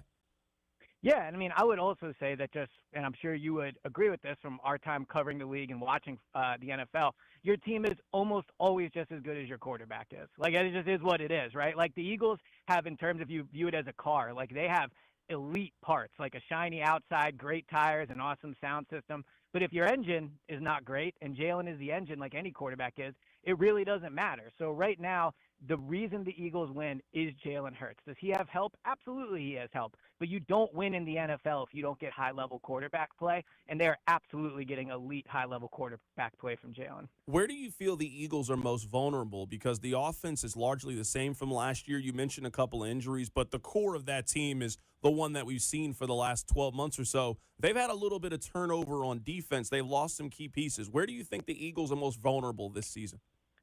I think without question, the place where the Eagles can get hurt is the 2nd cornerback spot. Quinyon Mitchell, I know he's only in his 2nd year, but he's proven to be one of the better corners in the NFL. Cooper DeJean is really good. But at the number 2 cornerback spot, they lost Darius Slay, who was a good player for them last year. Their plan is to start Adoree Jackson this upcoming Sunday. He didn't have a great game against Dallas. So that would be the spot. Now, the issue is the Chiefs don't really have any good receivers, especially with Xavier Worthy out or seemingly out. Maybe you would know more about that than me, and then also Rashee Rice being suspended. So the Eagles' weakness is definitely that cornerback spot. I just don't know if the Chiefs have the players to exploit it. We always ask people this. Give me your Chiefs win-if scenario. Give me your Eagles win-if scenario on Sunday. I think the Chiefs win if they're still the Chiefs. Like, if they're still a great team, if they're still a team people need to worry about, if they're still a Super Bowl contender, then they win on Sunday. You don't drop to 0-2 and lose your home opener if you're a true Super Bowl contender. So the Chiefs win if they show up and they are the Chiefs. I think that's how they win the game. The Eagles win if the Chiefs play like they have the last year and a half. If the Chiefs play, kind of sloppy football, they're not able to put a ton of points up on offense. The Eagles are just a way, way better roster. We saw that in the Super Bowl. So the Chiefs absolutely have to bring their A game. And if the Eagles bring their C game, the Chiefs could win. I just think the spot is so advantageous for Kansas City that I think there's a good chance they will win the game. I'll get you out of here with this last question. Who do you see as the biggest contender to the Eagles in the NFC? The AFC is pretty straightforward. You got Kansas City, Baltimore, and Buffalo all fighting for the top. That's not how we view the NFC. Who do you see as the biggest threat, the biggest challenger to Philadelphia? I think it's definitely the Packers, especially after the acquisition of Micah Parsons. I think the Packers were already a Super Bowl contender. They have a really solid roster. They don't have a ton of weaknesses. They have a lot of good receivers / very good receivers. Jordan Love has shown he can win in the playoffs. and they're battle tested. So you add Micah Parsons to that, and I think the Packers are the clear-cut challenger to the Eagles in the NFC. That is Elliot Shorr-Parks joining us on the show. He covers the Philadelphia Eagles for WIP out in Philadelphia. A Super Bowl rematch in Week 2 between the Chiefs and the Eagles. Elliot, great stuff, man. Always appreciate catching up with you. Yep, always glad to do it. That is Elliot Shorr-Parks joining us on the show. Now, a lot of you have a problem with him calling Jalen Hurts the second-best quarterback in the league. I don't think Jalen Hurts is the second-best quarterback in the league. But, and I think this is a really important but, I think that Jalen Hurts does almost all of the things that you guys want quarterbacks to do and accomplish, but don't want to give him the credit for those accomplishments. Jalen Hurts, as a starting quarterback in the league, his team is 47-20 in big-time spots where he has been asked to make plays. He has made those plays. We've seen quarterbacks before that were on good teams and you felt like they got carried. We've seen him play in 2 Super Bowls. He has played well in both of those Super Bowls. I think he has proven to be very clutch on third downs in critical situations. I'm not saying I agree with Elliot Shorr-Parks. He's allowed to feel how he feels about it, but I don't think it's fair for you guys to get on Josh Allen or get on Lamar for not being able to beat Patrick Mahomes and not being able to win Super Bowls. And then there is a quarterback that has done that and has also beaten Patrick Mahomes and not give him the credit for doing that. So 2 is a little bit too high to me. I don't think 5 is too high for Jalen Hurts. I don't think 5 is that high for him. Where are you at, Rob? I think he is perfectly slotted in at 5. I'll be the first to admit, I used to be a Jalen Hurts, I don't want to say a hater, but a person who was the first to say, well, it's scheme-based and this, that, and the other. But time after time, he has just shown that he is a really good quarterback in the NFL. He is the 5th best. He checks every box. If you're a quarterback wins guy, I know that we got into a big fight last week with Danny Parkins talking about Herbert versus Mahomes, and he said quarterback wins were not a thing. A lot of people think quarterback wins are a thing. Hurts checks those boxes. What about clutchness with quarterback? I mean, he's been to 2 Super Bowls, and he made great plays in both. He was dominant in the second one. Checks that box. He always feels like he puts his team in a position to win. That's an important box to check. Like, as much as I feel like it's a tush-push or talent creation, at a certain point, you just have to look past all that and notice, yes, he is the 5th best quarterback in the NFL. I wouldn't take him over Josh Allen. I wouldn't take him over Joe Burrow. I probably wouldn't take him over Lamar and definitely not over Mahomes. But if you're telling me, hey, you have to make a decision, you either get Matt Stafford or Jalen Hurts, I think you're crazy to take Matt Stafford. But where I'll defend Elliott is, I just think we move the goalpost when it comes to Hurts and we don't really move it to anybody else. Like, for example, in text line, we can be real. You guys say this thing. You guys say that Joe Burrow was living off accomplishments from 2 years ago. Hasn't made the playoffs since then. These numbers don't mean anything. You're putting up numbers on bad teams and in garbage points. Do something more recent. So that's a criticism for Burrow, right? The criticism for Allen and Jackson. Well, you've never won against Patrick Mahomes in a game that matters. Call me whenever you guys win a Super Bowl, right? That's the feeling for them. So now when it comes to Jalen Hurts, when you've done all of the things that they tell you these other AFC quarterbacks haven't, now we have created a new one. Oh, well, your roster's too good. Oh, well, now you run this play, the tush push. Like, at some point, you just kind of got to tip your cap to the other quarterbacks for what they've accomplished in the league. Yes, Mahomes is the best quarterback in the league. I'm not arguing that point. But I just feel like anytime there's like a challenger or somebody who's in the realm and in the conversation, we just move the goalposts or just find ways to pop their balloon when I just don't think that's necessary. And I'll be the first man. I was first-team All-American doing this with Jalen Hurts. Hey, well, it's just the roster. It's just this, that. Man, if you look at the totality of his NFL career, he checks almost every box. I do not think he's better than Patrick Mahomes. I do not think he's better than Burrow, Lamar, or Josh Allen. I would still take all those guys over Jalen Hurts. But he is undeniably a top-5 quarterback. And if you're a quarterback's win person, which I'm not saying I am, but some people are, and you had him at 2 because he has more on-field Super Bowl championship success than Allen, Lamar, and Burrow, I don't know I can argue that much with you. So, yes, I want to be a hater, but at a certain point, the numbers are the numbers, and he is a top-5 quarterback in the NFL. All right, I want to tell you guys that we have brought back the Circle of Trust. You guys know the Circle of Trust. Who are we going to put in it? Who are we going to take out of our beloved first edition of the season, Circle of Trust? With the knowledge you've been given, you are now on the inside of what I like to call the Burns family Circle of Trust. See, if I can't trust you, Greg, then I have no choice but to put you right back outside the circle. And once you're out, you're out. There's no coming back. Well, I would definitely like to stay inside the circle. I want to read to you guys some stats. And I want to know, is it possibly too early to give this guy our very famous barbecue chicken alert, barbecue chicken alert, barbecue chicken alert, barbecue chicken alert. You know one place that I'm guessing probably serves some great barbecue chicken? It's our friends over at Brew Brothers at Harris, Kansas City. They're now open daily for breakfast, lunch, and dinner. Mouth-watering appetizers, juicy burgers, steaks, pastas, and more. Wash it down with your favorite ice-cold beverage. Catch the game. And also by Aspen Lawn Care and Pest Control, expect the best. I want to read you guys a stat. Nick Bolton and Shamari Connor in coverage on Friday, they were thrown at 11 times.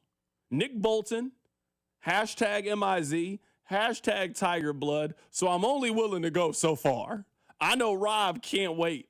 I mean, he got his Gregory Hines tap dancing shoes ready to go on this segment. Nick Bolton, who they just gave a pretty big amount of money to not that long ago.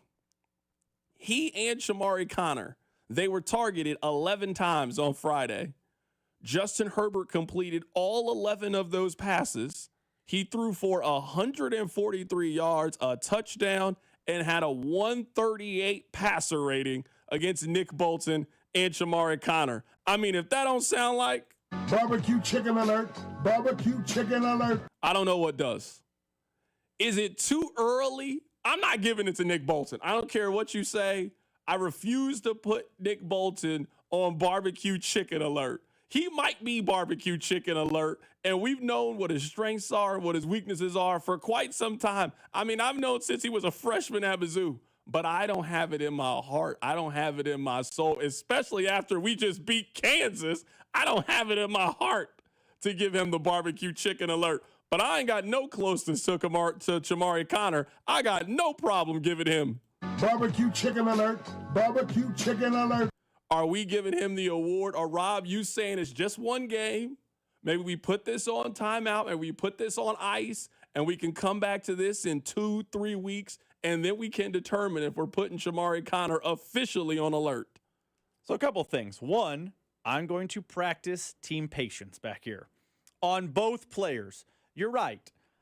We are a couple more weeks of linebacker coverage conversation for me to get excited to talk about how Nick Bolton's wildly overpaid and they shouldn't have brought him back and all this. We're not there yet.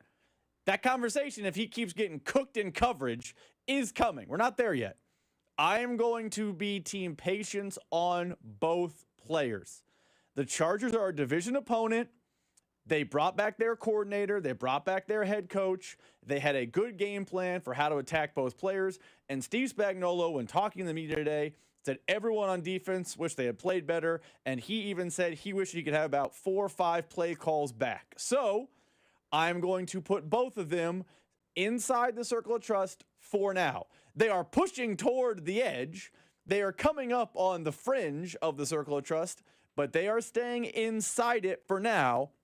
Because I think while both were absolutely flambéed on Friday night, I think part of the reason they both got exposed is because the pass rush was so terrible. I imagine that Steve Spagnuolo in the office is not sitting there being like, you know what I want? I want Shamari Connor and Nick Bolton in coverage for 7 to 10 seconds every play. That's the dream. I'd love them out there just being sticky for 10 seconds. No one thinks that's a good plan. So unless Chris Jones, George Karlaftis, Charles Omenihu, Mike Dana, that lot starts getting some pass rush, I think we have bigger problems. So I'm going to keep them both inside the circle, but I reserve the right to push them out relatively quickly. Okay. So you're saying we're holding off right now. You're saying right Team now patience. These two guys are Team still patience. in the circle of trust, and we're not officially giving them barbecue chicken alert, Barbecue chicken alert. I don't want to do that this early on in the season. I don't want a week one and now I got you on the barbecue chicken alert registry. I don't want to do that. So you know what? This will be our official stance. We're going to practice patience. But you got A.J. Brown coming up and you got Devontae Smith coming up. And if I'm sitting there watching film and I see Chamari Connor out there, you know what I might do if I'm A.J. Brown? I might start tapping the top of my helmet and telling you need to give me the football here. You see what I got over here? I got lunch meat over here. To be fair, Dallas Goedert got so giddy with excitement about seeing Nick Bolton against tight ends, he hurt himself.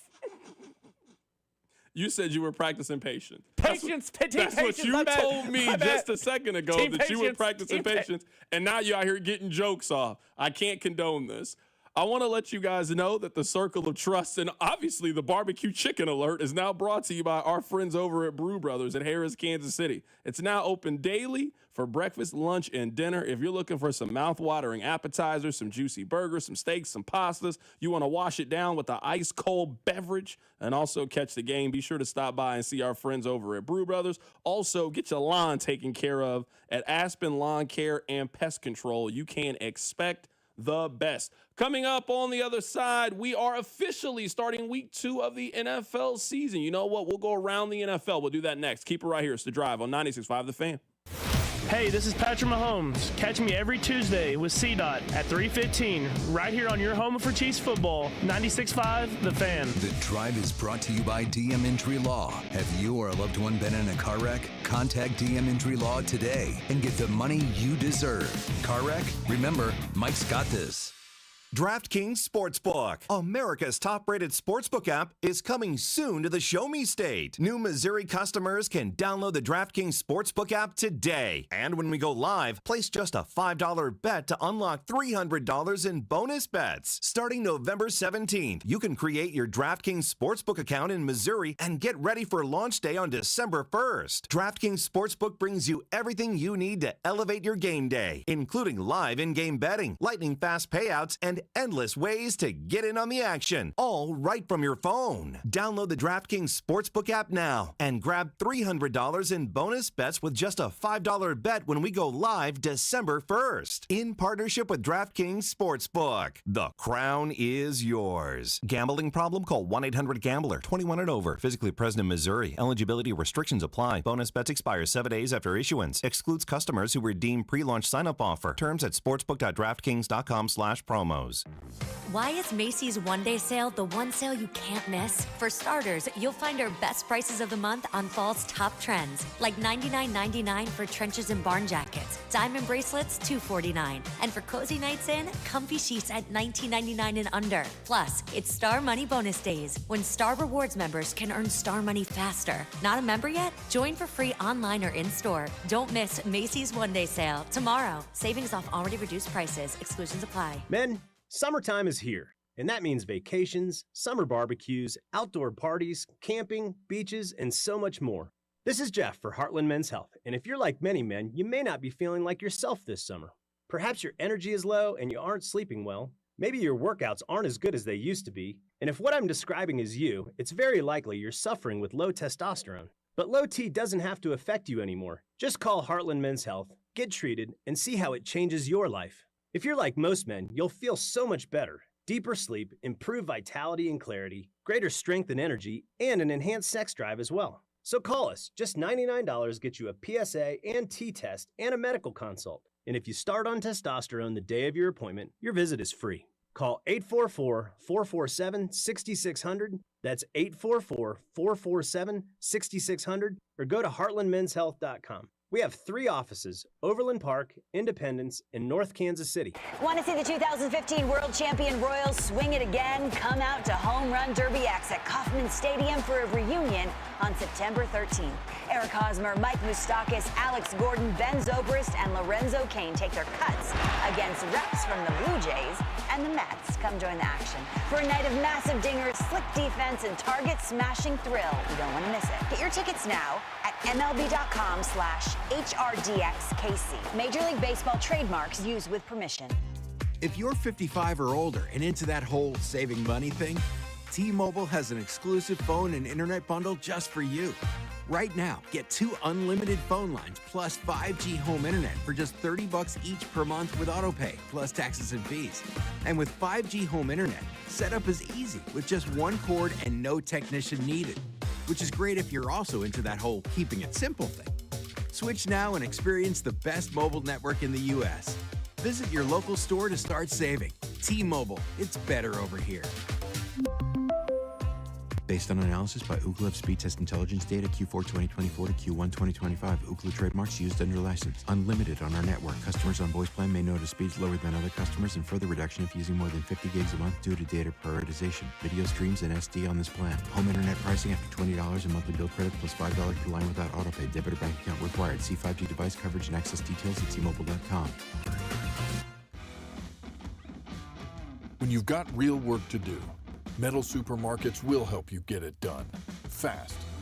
We've got a huge variety of metals in stock, and we cut to size fast. Bottom line, we get it done fast, so you get it done fast. Doesn't get easier than that. Metal Supermarkets, the convenience stores for metal. Find a store or buy online at metalsupermarkets.com. If Old Spice Deep Sea Super Hydration Body Wash were music, what would it sound like? Start with the deep sounds of Old Spice's ocean waves and kelp. Layer on the smooth, renewing moisture. You wouldn't hear any parabens or phthalates because Old Spice Deep Sea hasn't got any. But you would hear that vitamin B3 for healthier looking skin. So while your regular body wash sounds like this, Old Spice sounds like this. Sounds like it smells amazing. Paid for client portrayal and endorsement. The choice of a lawyer is an important decision and should not be based solely upon advertisements. Give me one good reason why I should call DM Law. How about 3 great reasons? 1, it's easy. 2, it's fast. 3, the results. Mike's got this. 816-888-7500. Mike's got this. Here's traffic, brought to you by DM Injury Law. Have you or a loved one been in a car wreck? Contact DM Injury Law today and get the money you deserve. Car wreck? Remember, Mike's got this. This one brought to you by DM Injury Law. You've got a wreck, emergency vehicles to watch for, 435 eastbound, the on-ramp from Rowe. Be prepared to tap your brakes. Blue Springs, the stall, 70 eastbound just before BB, still in the right lane. From the Anthony Plumbing, Heating, Cooling, Electric Traffic Center, I'm Val, 96.5 The Fan. This is 96.5 The Fan, your home for Chiefs football. I want to give you guys a very important message. Obviously, I know what's going on in the country. I know that's not why you guys come to this show. I don't have any thoughts or opinions on it. I just want to offer up one small piece of suggestion. They firing people out here for social media posts. I would just be careful. I was just reading a story during the commercial break about someone who was employed by the Carolina Panthers. He sent some tweets about recent events that have happened in our country, and they terminated my man's key card. So I'm just telling you, hey, I'm not here to tell you how to live your life. You're an adult. Do what you want to do. I would just say, is that Facebook post worth it? You got a mortgage. You got a family. You got a job. I'm not ready to lose my job over these posts. I'm not ready to lose my job over these tweets. So I just want you to protect yourself. That's it. That's the only advice that I have. That's the only commentary, only thoughts that I have. They firing people. Somebody from the Suns got fired. Somebody from the Panthers got fired. They watch it. So I wouldn't be out here talking crazy on the social media about anybody or anything. Hop on Facebook, post pictures of your vacation, post pictures of your dinner, post pictures of Love Island, and go live your life. That's the only little bit of advice that I have for today. I don't have any other advice. Joshua Brisco is going to join us coming up in just a bit. We're going to talk about the Chiefs. We're going to get you ready for Thursday night football. I just wanted to offer up just a small piece of advice. Who was that? Herm Edwards that said, don't press send. That's the advice that I'm going to give you today. Don't press send. Let's get you ready for week 2 of the NFL season. Rob, hit the music.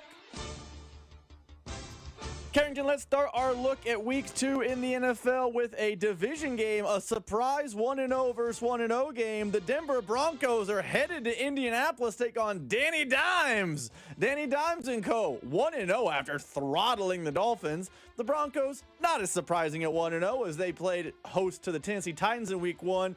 But you think maybe, just maybe, Bo Nix and co. need to be on upset alert for Sunday against the Colts. You know what? It's been a while since I've said this. Cut the beat. You know what? I guarantee a Colts win this weekend. Can you not see the ESPN Get Up stories that the Colts are the surprise 2-0 team that we all talk bad about Daniel Jones, and he's playing a lot better than expected? You can see it. Shane Steichen has proved that he's a good coach. I think Daniel Jones is capable. He's not one of the better quarterbacks in the league. No one would confuse him for that, but can you win 8-9 games with Daniel Jones and knock on the door of potentially making the playoffs? Now, they might have played one of the 5 worst teams in the league, but I was impressed by the Colts offense. I thought the Broncos came out very lackadaisical in their season opening game against the Titans. I'm telling you right now, it's not a big upset. It's a small, teeny, tiny upset. But give me the Colts going to 2-0 with the win over the Denver Broncos. I don't need the points. I'm taking them on my money line this week, baby. Turn the music back up. I'm just sitting here, honest to God, astonished. 12 months ago, no one made more Danny Dimes jokes than you. And now, guarantee they're winning at home to the Broncos because they beat the hapless Dolphins in week 1. People like you are how Vegas makes money. They know that you're going to overreact to week 1. Danny Dimes. Oh, okay. See, this is your problem. The You're same too worried about that couldn't coach Anthony Richardson's now. We know he can coach. You're too worried about the past. I'm thinking ahead. I'm moving forward. You're worried about preseason expectations and predictions. Not me. I'm watching the league. I'm breaking it down. You should be more like me. I gave out a 4-leg parlay on the show last week. Nobody listens. Nobody cares. Follow me. If you're trying to win some coin, follow me. That's what the CNC stands for. Coin dot. Let's move on. Speaking of a game featuring 2 1-0 teams, the Cincinnati Bengals, who got almost 10 yards of offense in the second half, but beat the Cleveland Browns despite that, are returning home to face maybe the second biggest surprise in the NFL from week 1, the Jacksonville Jaguars. Carrington, looking at this 1-0 versus 1-0 matchup, do you think the Bengals will keep pushing ahead, or are the Jags, with your favorite quarterback, Trevor Lawrence, going to surprise in Ohio on Sunday? Hey, man, we got beef. You've been real out of pocket in this segment for really no reason. I thought me and you was good. I thought me and you was on the same page here. Why are you talking to me like this? There's no reason for you to be talking to me like this. I know one thing. If Cincinnati is trying to convince us that they're back this year, that they're ready to compete with the top tier teams in the National Football League after needing a game-saving turnover to beat the Browns on the road, you now come back to the crib for your home opener against Jacksonville. You better take care of business. I know that much. It don't matter how you win. It doesn't matter. You better figure out a way. The schedule gods have given you an ability to start quickly, because that has been the problem for the Bengals the last couple of years. They have not been able to start quickly. They've dug themselves into 0-2, 1-3, and now they got to spend all of October and November trying to dig themselves out of it. When you get Cleveland and Jacksonville, boom, boom, to kick off the season, you got to take care of business. Give me Cincinnati at home. I'm a little scared to take the points. I didn't take the points last week with them. I just put them in my parlay on the money line. I'm going to do the exact same thing this week. I'm not dealing with the 3.5. Just give me the Bengals straight up at the crib. Let's switch over to some 0-1 teams. Now, I'm not going to waste time talking about a couple of these 0-1 games. The Cowboys and Giants, who cares? And the Ravens are going to bounce back against the Browns. Who cares? But there are 2 more games featuring 2 0-1 teams, and they include a couple flavors of the offseason. The Chicago Bears with Caleb Williams are headed on the road to take on the Detroit Tigers, and the New England Patriots, who was a playoff pick by both you and me, they're 0-1. They head on the road to take on the Dolphins. Carrington, Caleb Williams and Drake May are year 2 quarterbacks. Which team needs a bounce back more in week 2? Or if they don't, are they looking dead in the water despite it being week 3? I mean, I think both teams are kind of in the exact same spot, but we all know how Chicago kind of operates as a city, especially when it comes to Caleb Williams, who, for whatever reason, is just one of the bigger lightning rods in the league.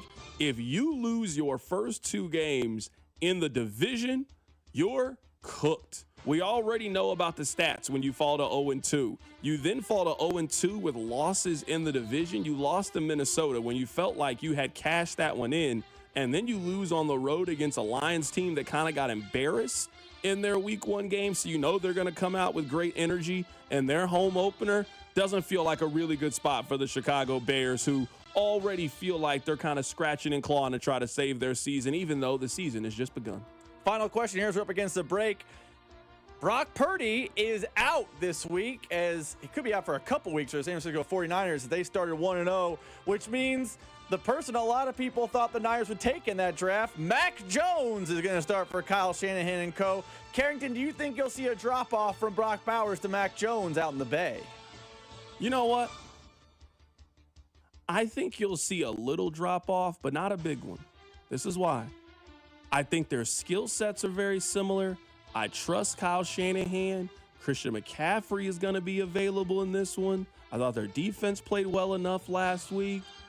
I still like San Francisco. Now, I understand why the spread took a big drop-off. It was a 7.5 before this injury announcement. It then fell to 3.5, depending on where you get your number. I completely understand, but I still like San Francisco to go on the road and win this game. So give me the Niners. I'm even going to take the points on this one. I'll take them, San Francisco, -3.5.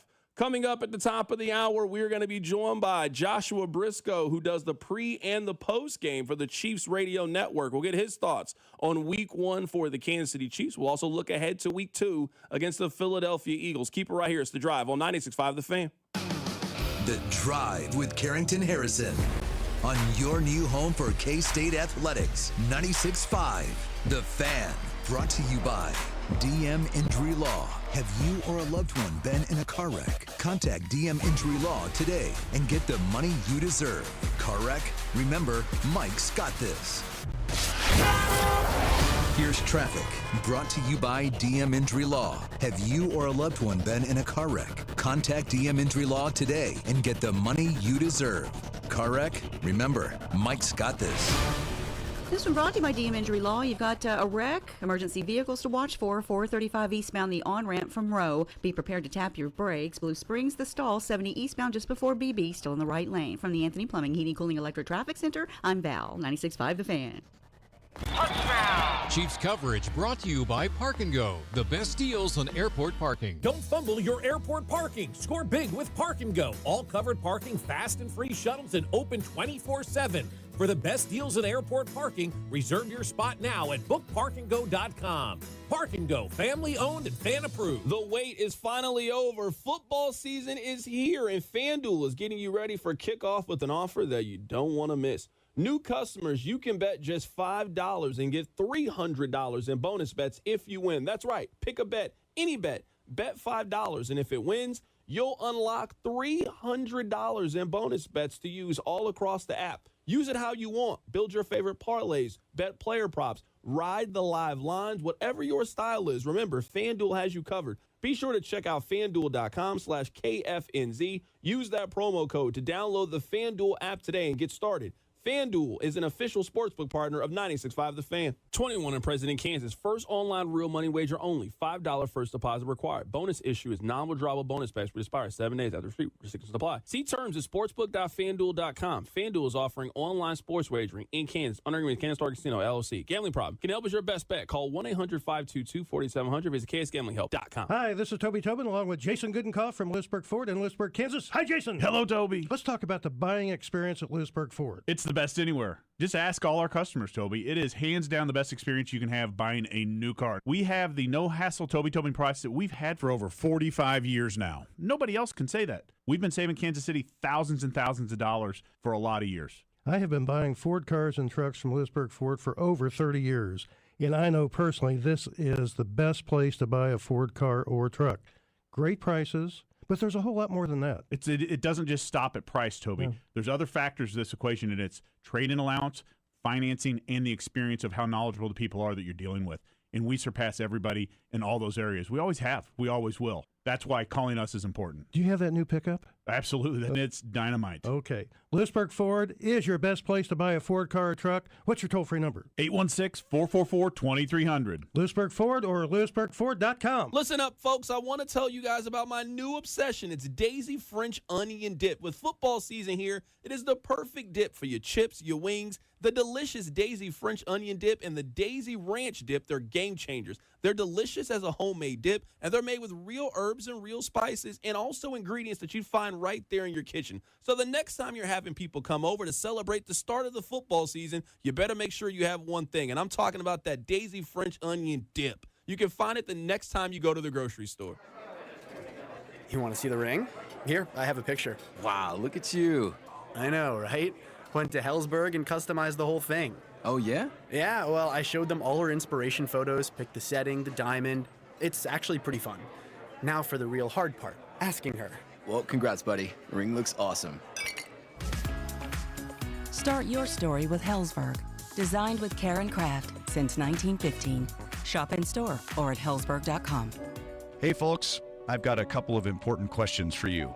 Do you know how much money you need to retire? Do you have a plan in place for your loved ones? If your answer is no, it's time to get your financial planning on track with UMB Private Wealth. It's never too late to start. Plus, their team supports you at every step of the planning process. Go to umb.com/privatewealth to schedule your appointment. That's umb.com/privatewealth. Why not start today?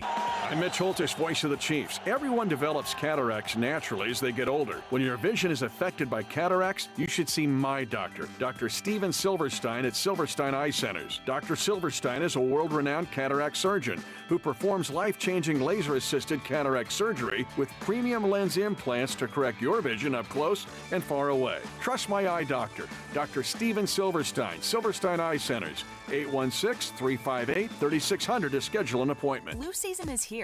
Get your flu shot today at your local Hy-Vee pharmacy. It's easy, convenient, and no appointment is necessary. Plus, when you get your flu shot at Hy-Vee, earn a 20-cent fuel saver. That's right, a 20-cent fuel saver. Get your flu shot when it's convenient for you. Schedule online or just stop by your Hy-Vee pharmacy. No appointment necessary. Help your family stay healthy. Get your flu shot and get a 20-cent fuel saver only at Hy-Vee. See store for details. Some restrictions apply. It's football season, and I can't wait for the games. And now I have even more reason to cheer on the Chiefs. I just head to Hy-Vee the day after any game and score savings at the pump with my Hy-Vee Perks card. Win or lose, I earn a fuel saver discount equal to the Chiefs score based on the amount I spend. If the Chiefs score 35 points, I save 35 cents per gallon when I spend $35 on groceries. The more we score, the more I save only at Hy-Vee. Some exclusions apply. See store for details. This report is brought to you by Surfside Iced Tea and Vodka and Surfside Lemonade and Vodka. Surfside Iced Tea and Vodka and Surfside Lemonade and Vodka. Proud partner of the Kansas City Royals. Each can of Surfside is only 100 calories and the best part, 0 bubbles. Grab it at the K or ask for it at your favorite bars and liquor stores. Listen to the Royals and Phillies this Sunday on the Fan AM 610 with Vern's On Deck show starting at 11:30. This is your home for Royals baseball. 96.5 The Fan, KFNC FM and AM, HD1 and HD2 Kansas City, in Odyssey Sports Station. Welcome back to The Drive on your home for Chiefs football. 96.5 The Fan. Tune in on game day to hear him 3 hours before kickoff and immediately following the final whistle. Here's the new pregame and postgame host for the Chiefs Radio Network, Kansas City wins the game! Joshua Brisco. Let's head to the phone lines right now to be joined by Joshua Brisco to get his thoughts on Week 1 for the Chiefs and also look ahead to Week 2 against the Philadelphia Eagles. Brisco, how you doing today, my man? After hearing that intro, I'm doing fantastic. I will not be coming out flat for the first quarter of our conversation right here because I'm pumped up now. Appreciate that, Rob. That's a nice one right there. Absolutely. Let's start with this. Are you more frustrated with the offense from Friday or the defense? Oh, the defense by a mile. I know what happened with the offense. I'm not excusing all of it, but I know what happened. Like, the number one wide receiver is not out there. Your plan for the new number one wide receiver, that goes into the trash 3 plays into the game, and then it took a little bit to kind of get some things figured out. Mahomes did Mahomes stuff. I'm nervous for the offense going forward, depending on how long Worthy ends up being out, but I understand what happened there. The defense came out flat, and they were in plan A. I mean, they were running the defense that they wanted to run out of training camp by and large, and got pretty well dunked on by that Chargers offense. So no, I'm more worried about the defense, specifically the pass rush and the safety group, I think. Definitely more frustrated with that side of the ball. What I'll say about the offenses that has stood out to me is in the last couple of Chiefs losses, either they just don't feel like they can run the ball, or there has just been absolutely no commitment in trying to run the football. They gave Isaiah Pacheco 5 carries on Friday. I just don't know how you expect to establish the run, how you expect to establish the line of scrimmage if you give your number one running back so few carries. Yeah, and I understand bailing on the running game when it's not been working for a little while, but to your point, Pacheco got 5 carries, Kareem Hunt got 5 carries, that was it. Those were all of the running back handoffs in this game, and Pacheco was running about 5 yards a pop. He didn't have 1 20-yarder and 4 1.5-yard carries. I mean, like, it was okay. It wasn't great, but it was okay. And so much of the offensive line at this point should be plus run blockers. Really, the left side, from Josh Simmons to Trey Smith, I mean, those are 4 very, very good physical run-blocking offensive linemen that you should kind of be able to build behind. So, I mean, I would have absolutely gotten hammered on over-under 10.5 carries for the Chiefs running backs in that game. I thought we would see both teams try to run the ball more and do it better than they did on Friday. When it comes to the defense, I guess what stood out to me the most is this is the defense that's largely the same from last year. This is a defense that's healthy and pretty experienced. They couldn't get pressure on the quarterback. They also didn't really cover very well on the backside of the defense either. Yeah, let's start with the front 4 just because I think people have forgotten this. We were having this conversation last year. I mean, like, up through at least the midway point, it was, oh man, well, the secondary without L'Jarius Sneed and these moving parts that have made things tougher for this defense. And then you go back and look and go, well, no, wait a second. The real problem here is that no one's able to get pressure with a 4-man rush here. No one other than Chris Jones is winning one-on-ones consistently enough. Fast forward a year later and you get what happened in Brazil and you go, man, I mean, look, I know they love George Karlaftis. I know he just got paid a whole bunch of money. You've got to make Trey Pipkins look like a backup and look out of sorts there, and they just never did that. That's true for Dana. It's true for Minahu, who I'm a big fan of. Like, it was a failing unit that way on Friday night, and then obviously Chris Jones ends up being the guy under the spotlight for making a mistake on the last play of the game that really mattered. So I have to start with that group. Obviously, Justin Reed's different at safety, and I have thought, I wonder what it looks like with Justin Reed out there instead of handing so much responsibility to Jaden Hicks, who was just out of sorts in that game. I will also say, at least in the secondary, I do think Jaden Hicks is going to look like a playable, much better safety by the end of the year. He was that last season. I just think he's got more responsibilities now. I think that the cornerback rotation will be better, and you'll have the Steve Spagnuolo, Dave Merritt effect as that unit gets going. I really do think the secondary is going to look very, very different in Week 12 than it did in Week 1. I don't know what the move is on the front 4 because now suddenly you're either asking for a ton from Omar Norman-Lott and Ashton Gelati, or you need George Karlaftis to find another gear. And really, again, I'm not just picking on him. He's just the guy that they gave all the money to, who they've kind of built up this idea that, like, he's going to be the leader of the D-line even after Chris Jones is gone. And right now they need something else from somebody not named Chris Jones in those one-on-one pass rush matchups. Right now, we're talking to Joshua Brisco. He is the pre- and post-game host for the Chiefs Radio Network, getting his thoughts on Week 1. Then we'll look forward to Week 2 against the Philadelphia Eagles. This is kind of a hybrid question, I guess, for Week 1 and Week 2. No Rashee Rice for this one. Obviously, he's suspended. It doesn't look like Xavier Worthy is going to play in this game either. I think he'll play next week for Sunday Night Football. I don't think he's playing on Sunday against the Eagles. Who do you look to? Who are you expecting to step up in the absence of those two players to try to give you some explosiveness in the Chiefs offense? I could, like, honestly give you every name in the wide receiver room and have, like, some role that I think those guys could take on. But I think when you talk about the explosion, if Xavier Worthy isn't out there against the Eagles, I can't believe he was practicing today. That's the hesitance in our voice, right? Just an incredibly tough player, it seems.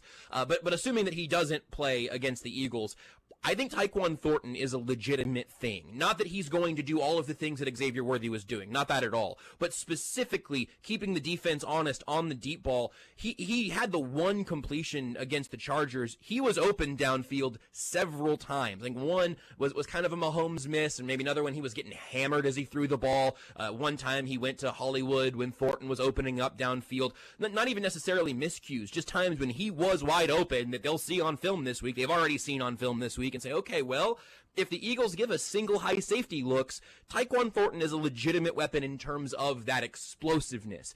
I think the biggest volume share is probably going to go to Hollywood Brown. And if you would have asked me at halftime how I felt about that, I would have been nervous. With the entire game in hindsight, I feel okay about that. You know, we heard all throughout camp how much the Chiefs love their wide receiver room. 1 through 6 or 1 through 7, and I think there was legitimacy to that, but then you remove 1 and 2, and now all of a sudden you're talking about 3 through 6, 3 through 7, and it really does thin out very, very quickly. But I think Hollywood will get a little more in that intermediate range where once he got up to speed a little bit, kind of got used to game speed and back on the same page with Mahomes against the Chargers, I think he'll be a worthwhile weapon. But Tyquan Thornton is kind of my more fun answer, perhaps, on keeping some explosion in this offense, because they don't have the horses right now to try to just run last year's offense of just Kareem Hunt for 3.5 yards a carry over and over and over again. I think you need to keep defenses wondering if they're going to be attacked at all three levels. If you could add Saquon Barkley to the Chiefs roster or Jalen Carter to the roster, which one would you pick? I'd pick Jalen Carter. I mean, assuming, we get him like a visor for his face mask or something. I think that what he does for a defense next to Chris Jones, I think it would look night and day. And I kind of like Jerry Tillery. I'm optimistic about Omar Norman-Lott. But I'm taking Carter there pretty cleanly. I don't know what this isn't an idea that he wouldn't work here, but I don't know what Saquon would look like in this offense. They would figure it out, to be clear. It would be an improvement. It would be good. But I'll take Jalen Carter. Right now, we're talking to Joshua Brisco, getting his thoughts ahead of week 2 of the season for the Chiefs and the Eagles. Are you more confident in Philadelphia's offensive line or Philadelphia's defensive line? I just think back to the Super Bowl, and I mean, they dominated Kansas City on both sides of the ball, and that's why the game was the runaway that it was. They protected Jalen Hurts very well and gave him more than enough time to make plays down the field. They lived in the backfield with that pass rush. Where do you think they have the bigger advantage? What unit do you think is better? I think their offensive line is the side that I would take as the bigger advantage or the better unit altogether. It's an interesting question, an interesting way of evaluating how much talent they've had change hands and what they've lost and what they've gained. You got to keep in mind that Joshua Uche's in the mix now, right? So I mean, that's a game changer. He had a nice week 1. I'm gonna barf. But you look at the offensive line; those are so many of the same stalwarts they've had there, and to me, that's still the thing that the Chiefs have the biggest issue with in week 1. So now they have a much more difficult matchup than they did against, Mekhi Becton with an illness and Trey Pipkins at right tackle. They couldn't win any of those matchups, at least not quickly enough or not obviously enough in week 1. I'm more concerned about how the Chiefs match up with the Eagles O-line. The other side for me is that I think it's a better offensive line altogether than the one that the Eagles went up against in the Super Bowl. Obviously losing Joe Thuney and adding Kingsley Suamataia. Kingsley's unproven and Joe Thuney's a Hall of Famer, but he wasn't playing guard in the Super Bowl. It's going to be a test for Josh Simmons, but one that I'm kind of excited to see him take, regardless of how it goes.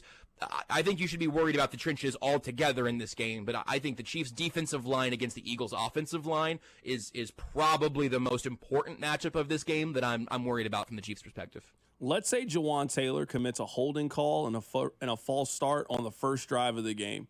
What do you think happens?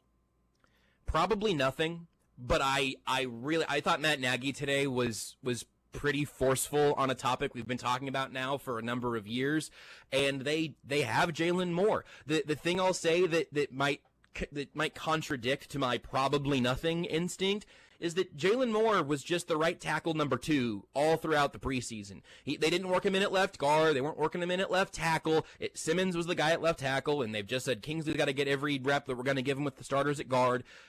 I do think that the Jawaan Taylor knee contingency plan was Jalen Moore being ready for that spot.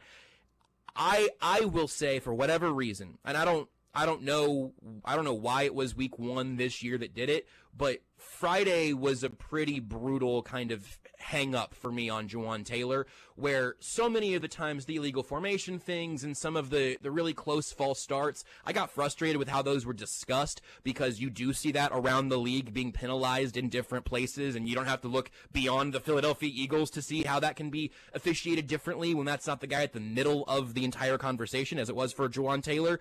But you rack up holds and false starts and also don't have a particularly good game outside of that. And the Chiefs have a backup at right tackle who we've seen play at a decently high level in San Francisco last year. So I would think it would probably take more than that for Jawaan Taylor to kind of get the Kingsley yoink-off stage that we saw last year. But if it happened, I can't say I'd be completely stunned, and I can't say I'd be upset, because at some point you go, well, I wonder what Jalen Moore would look like out there. Gronk was on Kay Adams' show and essentially said that other teams now feel like they can punch Kansas City in the mouth. It's the Buster Douglas effect. Mike Tyson was viewed as invincible. He then got knocked out by Buster Douglas, and it changed people's opinions and other fighters' perception of Mike Tyson. Do you agree with that analogy for the Chiefs? And I mean, I think that's going to be the conversation, especially if they start slow, don't play well, and get handled again by the Philadelphia Eagles, that the Chiefs have kind of been viewed as way ahead of everybody else, like they are on a mountain, on a plateau by themselves. I think the conversation is going to shift if the Chiefs lose handedly again to the Philadelphia Eagles. I think the conversation might shift, but I don't particularly buy it. I think, here's the thing, I think the Chiefs could legitimately, like going through the schedule and looking like how the dominoes could fall, the Chiefs could be 4-5 and win the Super Bowl. They could be 4-5 and finish the season 12-5. And that's not just like hopium. That's actually looking at, like, well, Rashee Rice is back, and then here are the teams after that after a tough start to the season. So I think people will say that. I don't think people will believe that in January. I think you can say, oh, look, the Chiefs have a glass jaw now, and if you're the team hosting them in the wild card round, if they have a more frustrating regular season, that team is going to have every bit of fear of the Chiefs that they have earned through their postseason performances throughout the years. And I don't know Gronk's attention to detail, but like the Patriots did go through this, where they had the mystique of the New England Patriots dynasty, and then they went a decade between Super Bowl rings, and Tom Brady was always touchdown Tom with 2.5 minutes left in the game getting the ball back. That maybe this is like the Jordan LeBron thing too, where it's just like, well, I don't remember seeing Jordan didn't lose in the final, so I don't have these breathtaking losses where they came up short. Mahomes' biggest problem at this point is that he plays so far into every season that his losses are memorable because they only ever happen in the AFC Championship game or Super Bowl. So I think that's a week one take that will not hold water in January. This is only the second time in Patrick Mahomes' career when he has been a starter for the Chiefs that the Chiefs have been a home dog against another team. This just quite frankly doesn't happen when Mahomes is healthy. Give me your Chiefs win if scenario. Give me your Eagles win if scenario for Sunday. I can't say it's silly to have the Chiefs be a home dog here. I think the Eagles win if what we saw in week one from both of these teams continues. And Philly wasn't great in week one, especially after the lightning delay and everything. Like their offense got stuffy. But if Jalen Hurts plays like Jalen Hurts does, and I don't mean that he exceeds what he usually is, if he is himself and the Eagles are their selves on offense, you have an offensive line with an advantage and a quarterback who can take the deep shots or do what Justin Herbert did too many times on Friday night and just do it with his legs and do it at a higher level than Herbert was. So I think the path for the Eagles winning this game is just kind of a continuation of last week. I think the Chiefs win this game if with or without Xavier Worthy, they know what they're game planning for, and you see an offense that kind of, for me, I think almost oscillates between deep shots, running the football, and then maybe a little bit of that Hollywood and Travis Kelce in the intermediate where the defense has to actually be a little bit stressed out that way. But they have to have a better performance from the front seven altogether, not just because it's an even better running game and an even better offense than they saw in week one, but because what they put out on tape in week one wouldn't be enough here. It wasn't enough against the Chargers. There has to be hassling of Jalen Hurts. I don't care if that's containing him and then making him try to throw it to covered receivers. You also have to communicate better on defense. Spags talked about that. Nick Bolton talked about that. The communication was bad. Guys were running into each other. It wasn't a smooth operation. Those things have to change for them to beat the Eagles. The crazy thing is that I think there's about a 50-50 chance those things do all change because I do think this coaching staff and a crew of players who have been here before have it in them. So I don't think that they need a miracle to win this game, but I can't be mad that the Eagles are favored. That is Joshua Brisco joining us on the show. He is the pregame and postgame host for the Kansas City Chiefs radio network, getting you ready for Week 2 Chiefs and Eagles. Brisco, great stuff, man. We'll catch up with you next week. Appreciate it, fellas. Keep that energy level up. Absolutely. That is Joshua Brisco joining us on the show today. If you missed it, I want to play this for you in case you didn't get a chance to hear it. Here's Rob Gronkowski. He was on Kay Adams' show earlier today. This is what he said about the Chiefs. What I was surprised about is when things aren't going their way, as you can see, when they start struggling a little bit, they start yelling at each other. Their blame game starts going on. You can see it on the sidelines. And that's not a good situation. I mean, you want to come together when you're down, when things aren't going your way, and you want to come together to figure out why, everything's not going the way it needs to go. So to see them starting to point fingers is not a good sign. They got to, get incorporated on and get on the same page and not be blaming others. Remember Mike Tyson versus Buster Douglas? And Buster Douglas finally beat the crap out of Mike Tyson and made Mike Tyson not invincible anymore. Well, this is kind of the same situation. The Philadelphia Eagles opened the floodgates last year in the Super Bowl versus the Kansas City Chiefs. Like, hey, we're not afraid of this super team, Kansas City Chiefs, that are very, very well known. I feel like a lot of teams last year had that fear. Oh, I can't swing on the Chiefs. We can't give them our best shot because they're so well known and everyone is talking about them. So the Philadelphia Eagles punched them in the face. The Chiefs didn't know how to react to that because no one else was doing that. Well, going into this year now, the Los Angeles Chargers punched them in the face. The Chiefs were like, whoa, they're coming at us. How do we react? Well, they didn't know how to react because no one was doing that before. So the Philadelphia Eagles opened that floodgate of, hey, if you punch these guys in the face, you take it to them, you come out swinging, they're going to fold, and they're not going to be the team that you've been seeing all last year. That was Rob Gronkowski. That is on FanDuel Sports Network. I know some of you may disagree with what Gronk had to say. I don't 100% agree with what Gronk had to say, but I do think there is some truth in there, and I do think that there is at least a perception of how the rest of the league feels about Kansas City. We watch these games. You can get up early on Kansas City. We've been seeing that for the last 5 years. The Chiefs will just start incredibly slow. They'll be down 3-0, 10-0, middle of the second quarter. Offense comes out real lethargic. Next thing you know, Pat does a couple of incredible things. The game is a lot closer than anticipated. Next thing you know, Chiefs pull it out of the fire, and we'll meet up next week to do the exact same thing. Do the Chiefs have the offense that could get them out of this situation?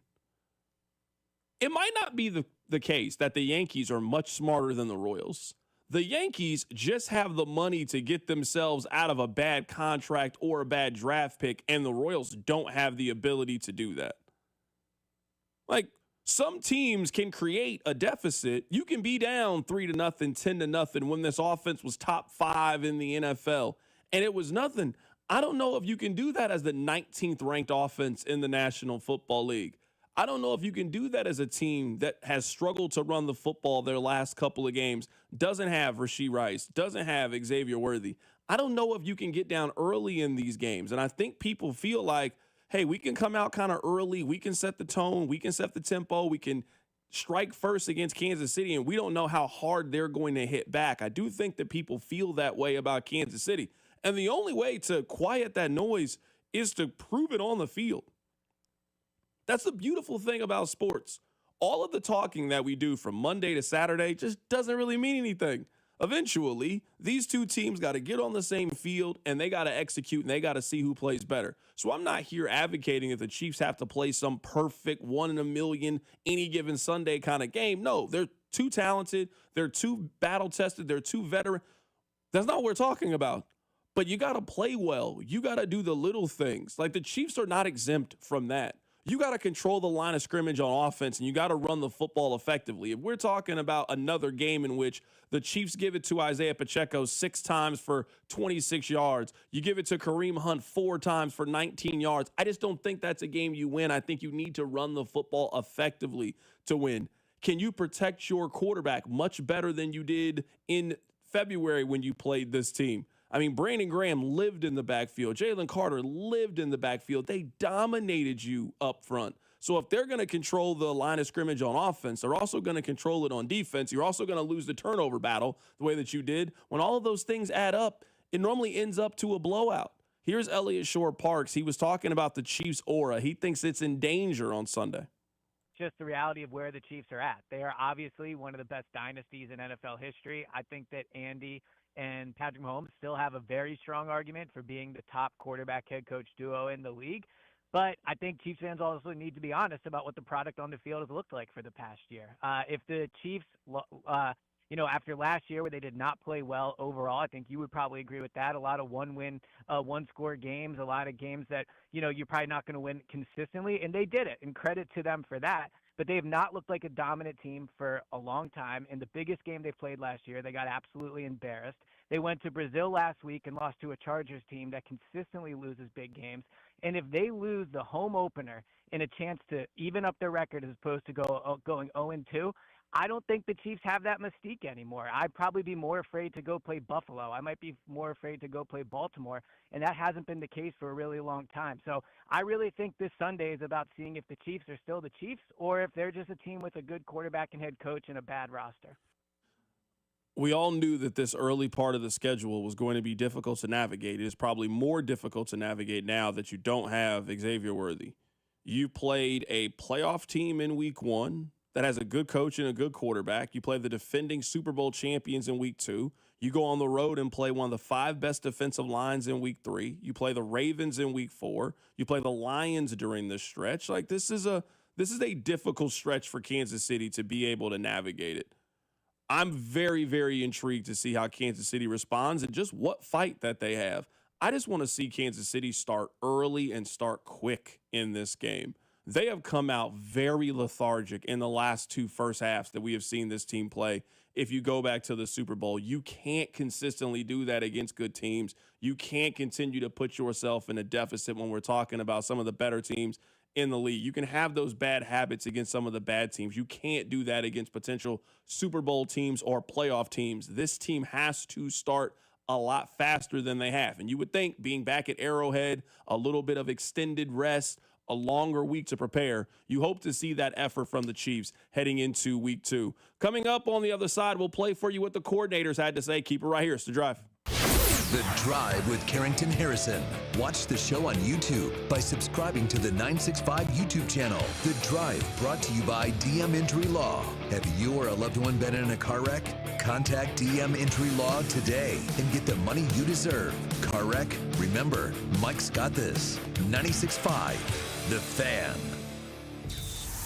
What's up, everybody? Nick Costos here with the Sports Betting Minute, brought to you by BetMGM. Make it legendary. Please gamble responsibly. Coming up, Week 2 Pro Football Sunday, Denver visits Indianapolis. Denver, a 1.5-point road favorite. Total in the game, 42.5. And there's been a steady stream of money on Indianapolis week, the home team, the home dog, after Indy was successful in week number 1, taking down Miami. I look at this game, and I think it's going to be a way different challenge for Indy going up against Denver's excellent defense than it was against Miami. Denver was not super impressive in week 1, but I love Denver's defense, and I like the short number. I will lay 1.5 with Denver on Sunday in Indy. That's it for this Sports Betting Minute, brought to you by BetMGM. Download the BetMGM app today, and please gamble responsibly. BetMGM and GameSense remind you to play responsibly. See BetMGM.com for terms. 21 plus only. Kansas only. Please gamble responsibly. Gambling problem? Call 1-800-GAMBLER. In partnership with Kansas Crossing Casino and Hotel.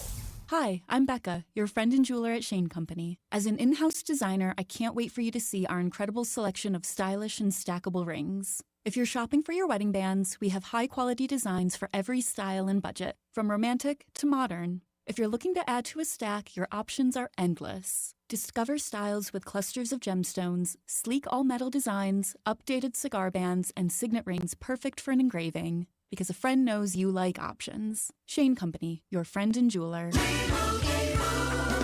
And Doug. Limu and I always tell you to customize your car insurance and save hundreds with Liberty Mutual. I help homeowners understand all their options.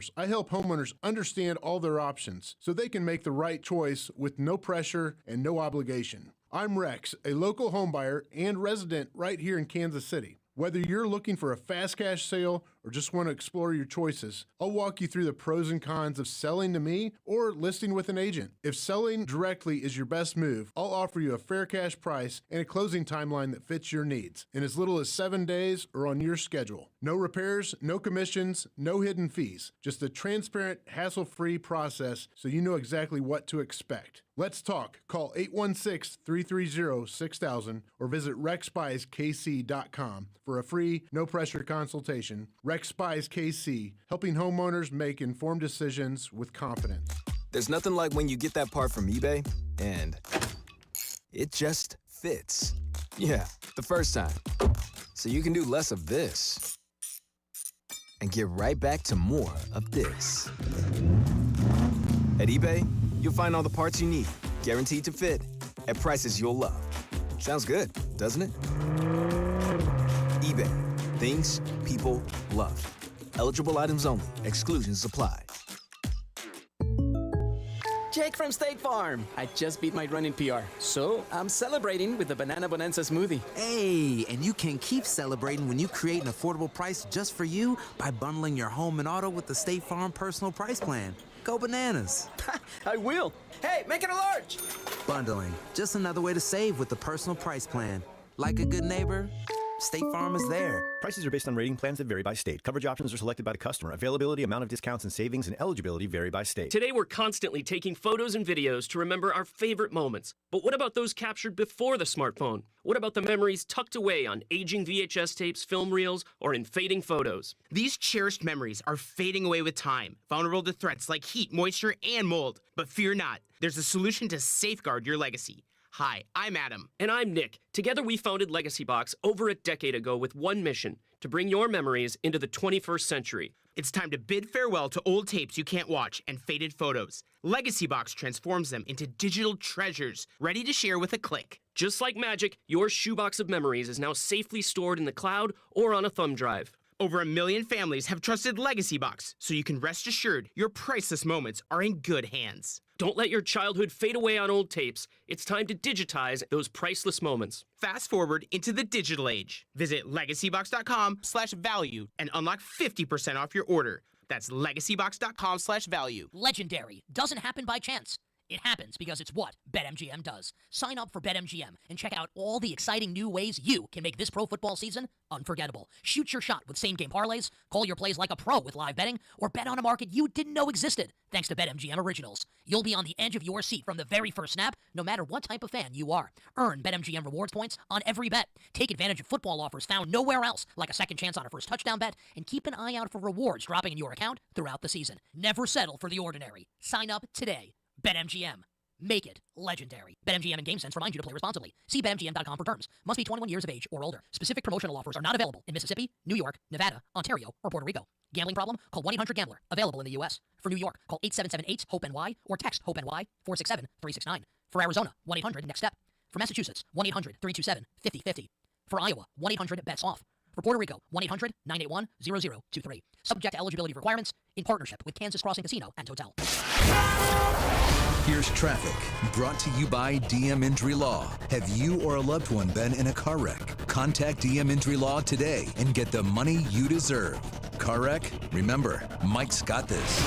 Brought to you by Renter Garage Door, working the multi-car crash, North KC 35 northbound before Parvin. The two right lanes are blocked. Two-car crash, 435 northbound just before Gregory in the left lane. From the Anthony Plumbing, Heating, Cooling, Electric Traffic Center on Val 96.5 The Fan. You're listening to 96.5 The Fan from the Mission Plumbing, Heating, and Cooling Studios. Hey, it's Trent McDuffie from the Kansas City Chiefs. Welcome back to The Drive with C-Dot on your home for Chiefs football. 96.5 The Fan. Matt Nagy addressed the media today, and let me tell you, he's now going to be tough on crime. Now, Jawaan Taylor has a little bit of a penalty problem. So Rob and I looked this up. Jawaan Taylor has played in 41 games for the Kansas City Chiefs. 41. He has been flagged at least one time in 25 of those 41 games. In 11 of those 41 games, he has committed at least 2 or more penalties, resulting in negative yardage for the team. Now, I know that some of you think that the refs pick on Jawaan Taylor and Chris Collinsworth set him up to fail, and other guys do it too. I know. That was the first game of Jawaan Taylor's Chiefs career. He has played in 40 games since then. I'm sorry, I can't let you off the hook. Your negative plays are a problem. He has 40 penalties since joining the Chiefs. There is not another player in the National Football League that has 30. He is not just the most penalized player by a small margin. I mean by a Grand Canyon-sized margin between you and everybody else. If you add up all of the penalty yards for Jawaan Taylor, it has been minus 295 for the Chiefs. They have had to routinely overcome his mistakes, his penalties, his physical errors. Matt Nagy, he's had enough. He says he has to clean up these penalties. Listen to the Chiefs offensive coordinator. Speaking to the obvious, the penalties, that can't happen. And so that's where we're at. We've made it loud and clear. Jawaan knows that. He understands it. It's something that, especially in a moment like that in that game when things are a little bit off kilter now with the personnel, and you start to move the ball, you have a couple positive plays, and then boom, a penalty or a second. So 3 penalties and a hold, not good enough. He knows that. When there's no one hiding from it, he's not hiding from it. He understands what's expected, and I think he's ready for that challenge here as we go. I mean, it all sounds good. I mean, everybody can get behind what he's saying, right? I mean, I don't know how you can disagree with the sentiment that he's communicating. You can't have 4 penalties in a game. In a 1-possession, 1-score game, that's a major difference in who wins and loses these games. So, no question, you need him to play better. I guess twofold. Number one, I just don't believe that you guys have the ability to solve the problem. I mean, you've never solved the problem with Jawaan Taylor. This isn't just a 1-week issue that just magically popped up out of nowhere and you think that we're overreacting. I gave you the stats. He's had 40 penalties since he's joined the Chiefs. There's not another player in the league that has at least 30 penalties. You're number one with a bullet point. So that's number one. Number two is, are you guys prepared to do something about it? Let's say Jawaan Taylor has 3 penalties heading into the 4th quarter of Sunday's game. Are the Chiefs prepared to take Jawaan Taylor out of the game and replace him with Jalen Moore? Because that's the only way that this means anything to me. If you're just going to continue to put up with the penalties and we win and Pat will save us, and yeah, I mean, that's what we've done so far. Jawaan Taylor commits a penalty. It's now 1st and 20. Pat goes and does some miraculous magician things. They move the chains. They win. No one wants to have this conversation about Jawaan Taylor. So if that's going to be the plan for Sunday, okay, great. I can sign up for that. But if it continues to be a problem, which it has been a problem, are you guys prepared to have him stand on the sideline as the 2nd highest paid player on the team? Or are you going to go to Jalen Moore if the problems from week 1 persist? You guys were real quick to take Kingsley out of the game last year when he wasn't playing up to snuff. When he wasn't executing and doing his responsibility, you guys showed no hesitation in replacing him. Do you guys have the same energy for Jawaan Taylor, even though he makes a significant amount more money than what Kingsley made last year? And this is, I'm calling it $1 million question is almost shortchanged $1 million question. I think it's like the Super Bowl level question. Those numbers are something that will handcuff this team and handcuff this team all year long. And maybe not week 2, but if it becomes a trend this season, will the Chiefs do it? I really want to believe they will. I really do. You point out they did with Kingsley. There are other players I've seen them bench. Remember when Daniel Sorensen was getting all that run at safety and they brought Warren Thornhill in? Like, I've seen them bench one of their guys for there's a belief a superior player before. Hell, Clyde Edwards-Helaire was a starter over Isaiah Pacheco for a while, and the Chiefs said no more of that.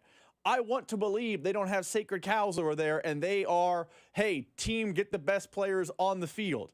And they have shown they are that. But you know what your numbers also show? Jawaan Taylor's been a penalty fest since he's shown up in Kansas City. It is not a, hey, Collinsworth did this and he had one bad year. It's been a consistent issue. And if we go back and we include his Jacksonville days, He has 77 penalties in an NFL career. And it's not like he's been playing for 15 years. So he is penalty prone in the NFL. So I really believe because of the Chiefs' history, they will do it. But if you haven't done it now, what drastic change is coming where they're going to make the decision that he's going to watch the game from the sideline? I think for better or worse, unless there's an injury, I regret to think that Jawaan Taylor is going to be out there. I don't want it, and I don't want to believe it, but I believe that's how the end gets played. Do you want me to give you some running back stats for the day? Because I haven't gotten a chance to give you any running back stats for the day. I know how important those are to you, and you know that they're very important to me. I will continue to bang the drum this week that the Chiefs need to run the football effectively if their plan is to win this game. If their offensive game plan is, Pat, go save us, we're not going to give you run support. We obviously don't have the weapons in the passing game to be able to do this. Go make magic. That might work against some teams. I think that's going to be really difficult to work against the Philadelphia Eagles. Let me give you guys some running back numbers for the day. I did not come up with these numbers. Matt Harmon came up with these numbers. So shout out to him. He did the work for me. The Chiefs, if you go back to last season, they have run the ball with their running back. So these are not including Patrick Mahomes scrambles. These are on running back carries. They have run the ball 411 times if you go back to last season. Rob, they have had a rush of over 10 yards 23 times in those 411 times. I did the math. That is good for around 6% of their carries. Around 6% of their carries dating back to last season, they have got a first down. They have run 10 yards in that carry, right? They have gained at least 15 yards on 4 of those carries. That is less than 1% of carries in the run game that have gone at least 15 yards. If you are looking for 20-yard rushes, they are, cut that in half, 0.49% of their runs dating back to last season have gone at least 20 yards. One way to increase the explosiveness in your offense, and this team has talked about big plays and being a big play offense, running plays count too. And finding that explosiveness, being a way to manufacture that explosiveness, being more physically dominating up front could help your offense too. It's not just about being able to connect on the 1 or 2 handful of deep shots that you take in a game. They're going to take those deep shots in this game. Most offensive do, but you're not going to complete 75% of your passes that travel 40, 50 yards down the field. Those are understandably really, really hard passes to complete. So how else can you create or generate really explosive plays in the offense? Well, it's having guys that can take a 7-yard play and turn it into a 17-yard play. It's also about controlling the line of scrimmage and giving you a boost in the run game.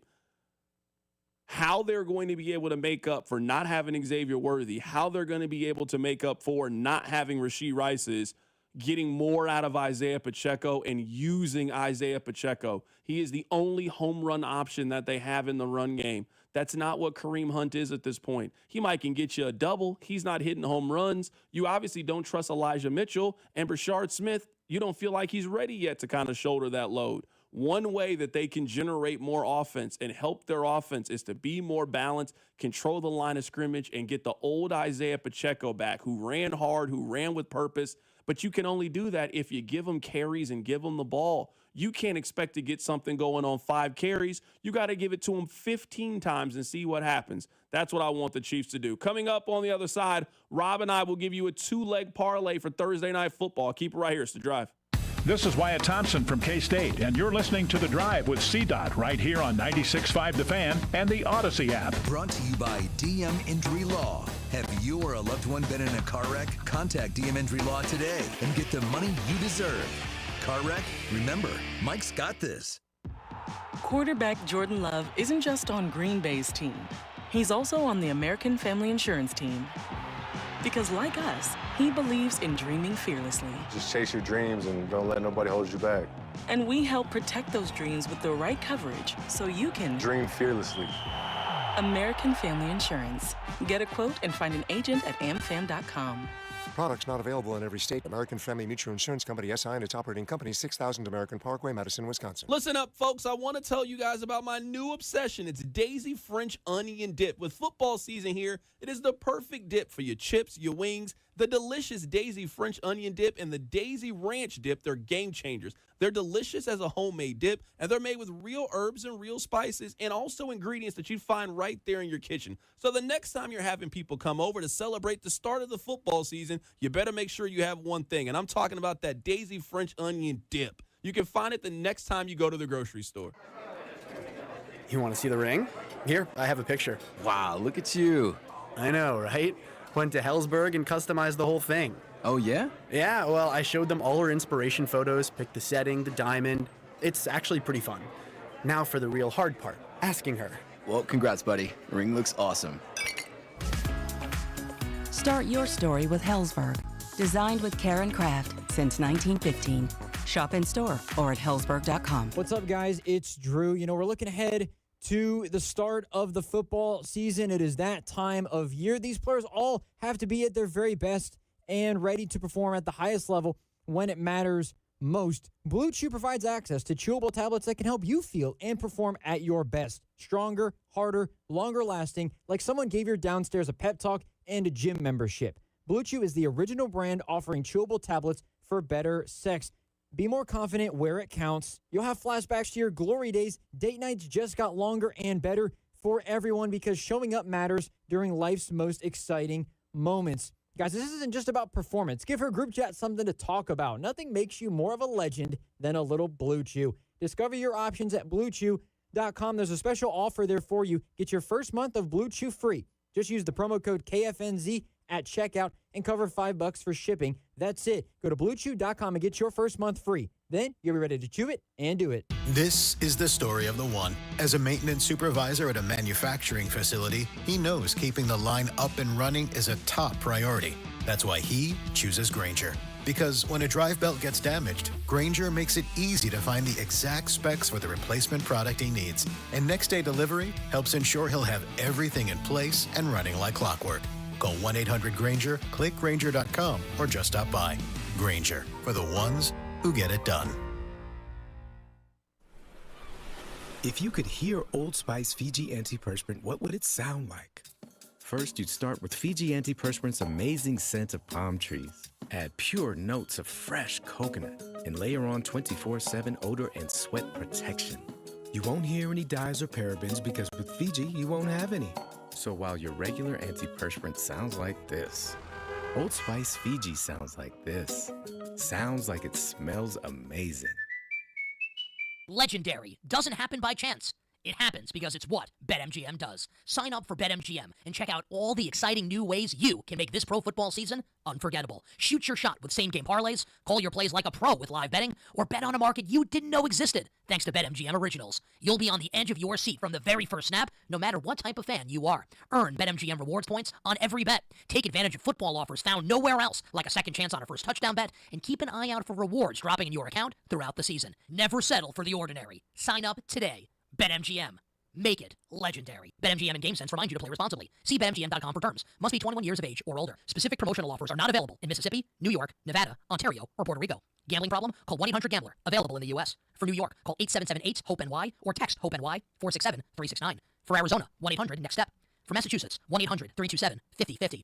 For Iowa, 1-800-BETS-OFF. For Puerto Rico, 1-800-981-0023. Subject to eligibility requirements in partnership with Kansas Crossing Casino and Hotel. Chiefs coverage sponsored by Renner Garage Door. RENNER, forward and back. Hey, it's almost Andy Reid. Renner Garage Door has proudly served our community for decades. The best styles, technology, and family values. That's Renner. Get your free repair or replacement quote today. Forward and back. RENNER. RENNER.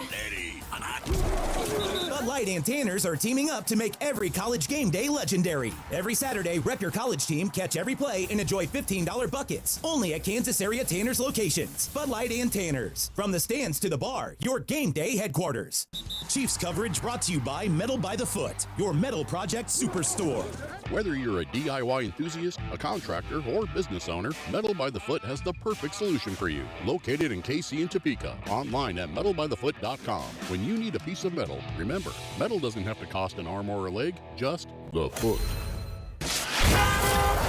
Here's traffic, brought to you by DM Injury Law. Have you or a loved one been in a car wreck? Contact DM Injury Law today and get the money you deserve. Car wreck? Remember, Mike's got this. Brought to you by Renter Garage Door. Working the multi-car crash, North KC 35 northbound before Parvin. The 2 right lanes are blocked. 2-car crash, 435 northbound just before Gregory in the left lane. From the Anthony Plumbing, Heating, Cooling, Electric Traffic Center on Val 96.5 The Fan.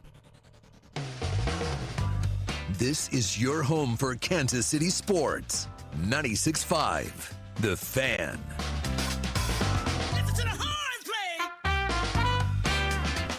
All right, we got to get out of here a little bit early today because of the Royals. I actually don't think we have many shows left that are going to be preempted by the Royals. Baseball season is coming to a close. Really happy that you guys are here. Been disappointed not to have 5 o'clock hours this week, but you know what? I do not make the baseball schedule. All right, we will get you out of here with this. Today is Thursday Night Football, and I know you're looking for some guidance. You don't know which way to go. You don't know what to bet on. You just want to place a little wager on the app and have something for the first Thursday Night Football game of the season on Amazon. Well, that's where Rob and I are here to help you out. Rob, hit the music. You know what? I am going to take Packers wide receiver Jayden Reed for an anytime touchdown. I actually really like the Packers today. I would take the Packers on the money line. I would take the Packers and the points today. You guys remember a couple days ago, actually last week, I gave you guys my official NFL predictions, and I had the Packers being the 1 seed in the NFC, and boy, did I look smart in week 1. I think they continue that trend, and I think after demolishing the Lions in week 1, I think they look good against the Commanders today. But you know what? I'm going to be more creative, more inventive than that. I'm going to take Jayden Reed to score a touchdown today. Throw it in our parlay. I like where your head's at, but I think you're on the wrong side of the field. I also am going to take an anytime touchdown for tonight's game.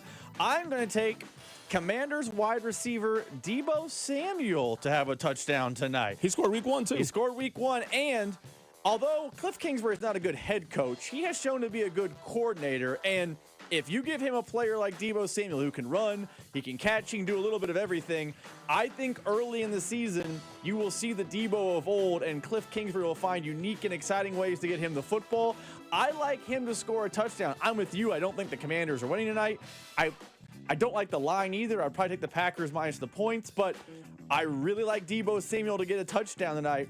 If you parlay those 2 wideouts to get a touchdown tonight on Thursday Night Football, that comes in at plus 586, Carrington. Play the drive parlay, plus 586. That's why we're here. That's exactly why we're here. Feeding the masses. That's what we're doing. You know what? I think it's only right as we are closing down the show today. It's been a while since we've played this, but it's fitting because they play on Thursday night. Those haters can't stand us. Left hand up. Who are we? The Commanders. Shout out to the Commanders as they are going on the road today in week 2, against the Green Bay Packers. You saw Michael Parsons get after the quarterback and get a sack there. I mean, it's like that guy's really, really good. Something tells me he's going to do that again today, and they're just going to use him more and more. Like he was kind of being used as a spot guy. Hey, come in on obvious passing downs. As his role continues to increase for them, who knows how good that Green Bay Packers team can potentially be. By the way, tonight might be the best game of the week outside of Chiefs-Eagles. Yeah, there's not a lot of good games on the schedule. I know it's early on in the season, so at this point, I really don't care. You don't know, Football's yeah. on, so I'm watching it. But no, you're right. This is not a week where there is a very obvious outside of Chiefs and Eagles. You're thinking, man, I can't wait for that one. Last week, we had a couple of those. The season opening game, all the national TV games actually ended up being very good last week. Maybe that'll end up being the case this week, just the schedule. It just doesn't jump out to you that way. And say I don't want to hate the schedule guy in week 2. You're right. I will watch all of it. It's week 2. It's football. But there's some interesting little quick storylines. But we were looking at the slate earlier, and I'm like, that's why it's crazy. That's why it's crazy that Broncos Colts is actually one of the better games of the week. I'm actually looking forward to it. I think it's going to be a fun game. It's either this one or the late Monday night one between the Chargers and Raiders. I mean, again, putting Chiefs and Eagles to the side. It's the kind of week where the crazy stuff's going to happen, because that's what happens in football when you think, oh, it's going to be boring. Crazy stuff's happening. Maybe a good week to watch a little red zone commercials. That's the real goal. Yeah, I also don't really know. I mean, I would say maybe outside of the Colts and the Raiders, is there really even a team that you think is worth of an overreaction? Like, there weren't a whole lot of Jags. Yeah, but I mean, they also beat Carolina. You know what I mean? Like, that wasn't a win that you're kind of a banner win. Like, there really wasn't. I know that, you know, we always kind of jump to the, don't overreact to week one. I don't really know if there's a whole lot more to overreact to, other than the Dolphins look like they could be a bottom 5 team in the league. Outside of that, it kind of went how we expected it to go. Sure, some coin flip games. There was some exciting endings, but nothing that you're kind of ready to burn everything down based off how you felt in the preseason. I had a lot of fun today. Hopefully you guys had a lot of fun today. We'll get you ready for Chiefs and Eagles tomorrow. We'll be back. Take care of yourself. It's The Drive. The Drive with Carrington Harrison, a show that prides itself on getting it right. I don't know what I'm talking about. Brought to you by DM Injury Law. Have you or a loved one been in a car wreck? Contact DM Injury Law today and get the money you deserve. Car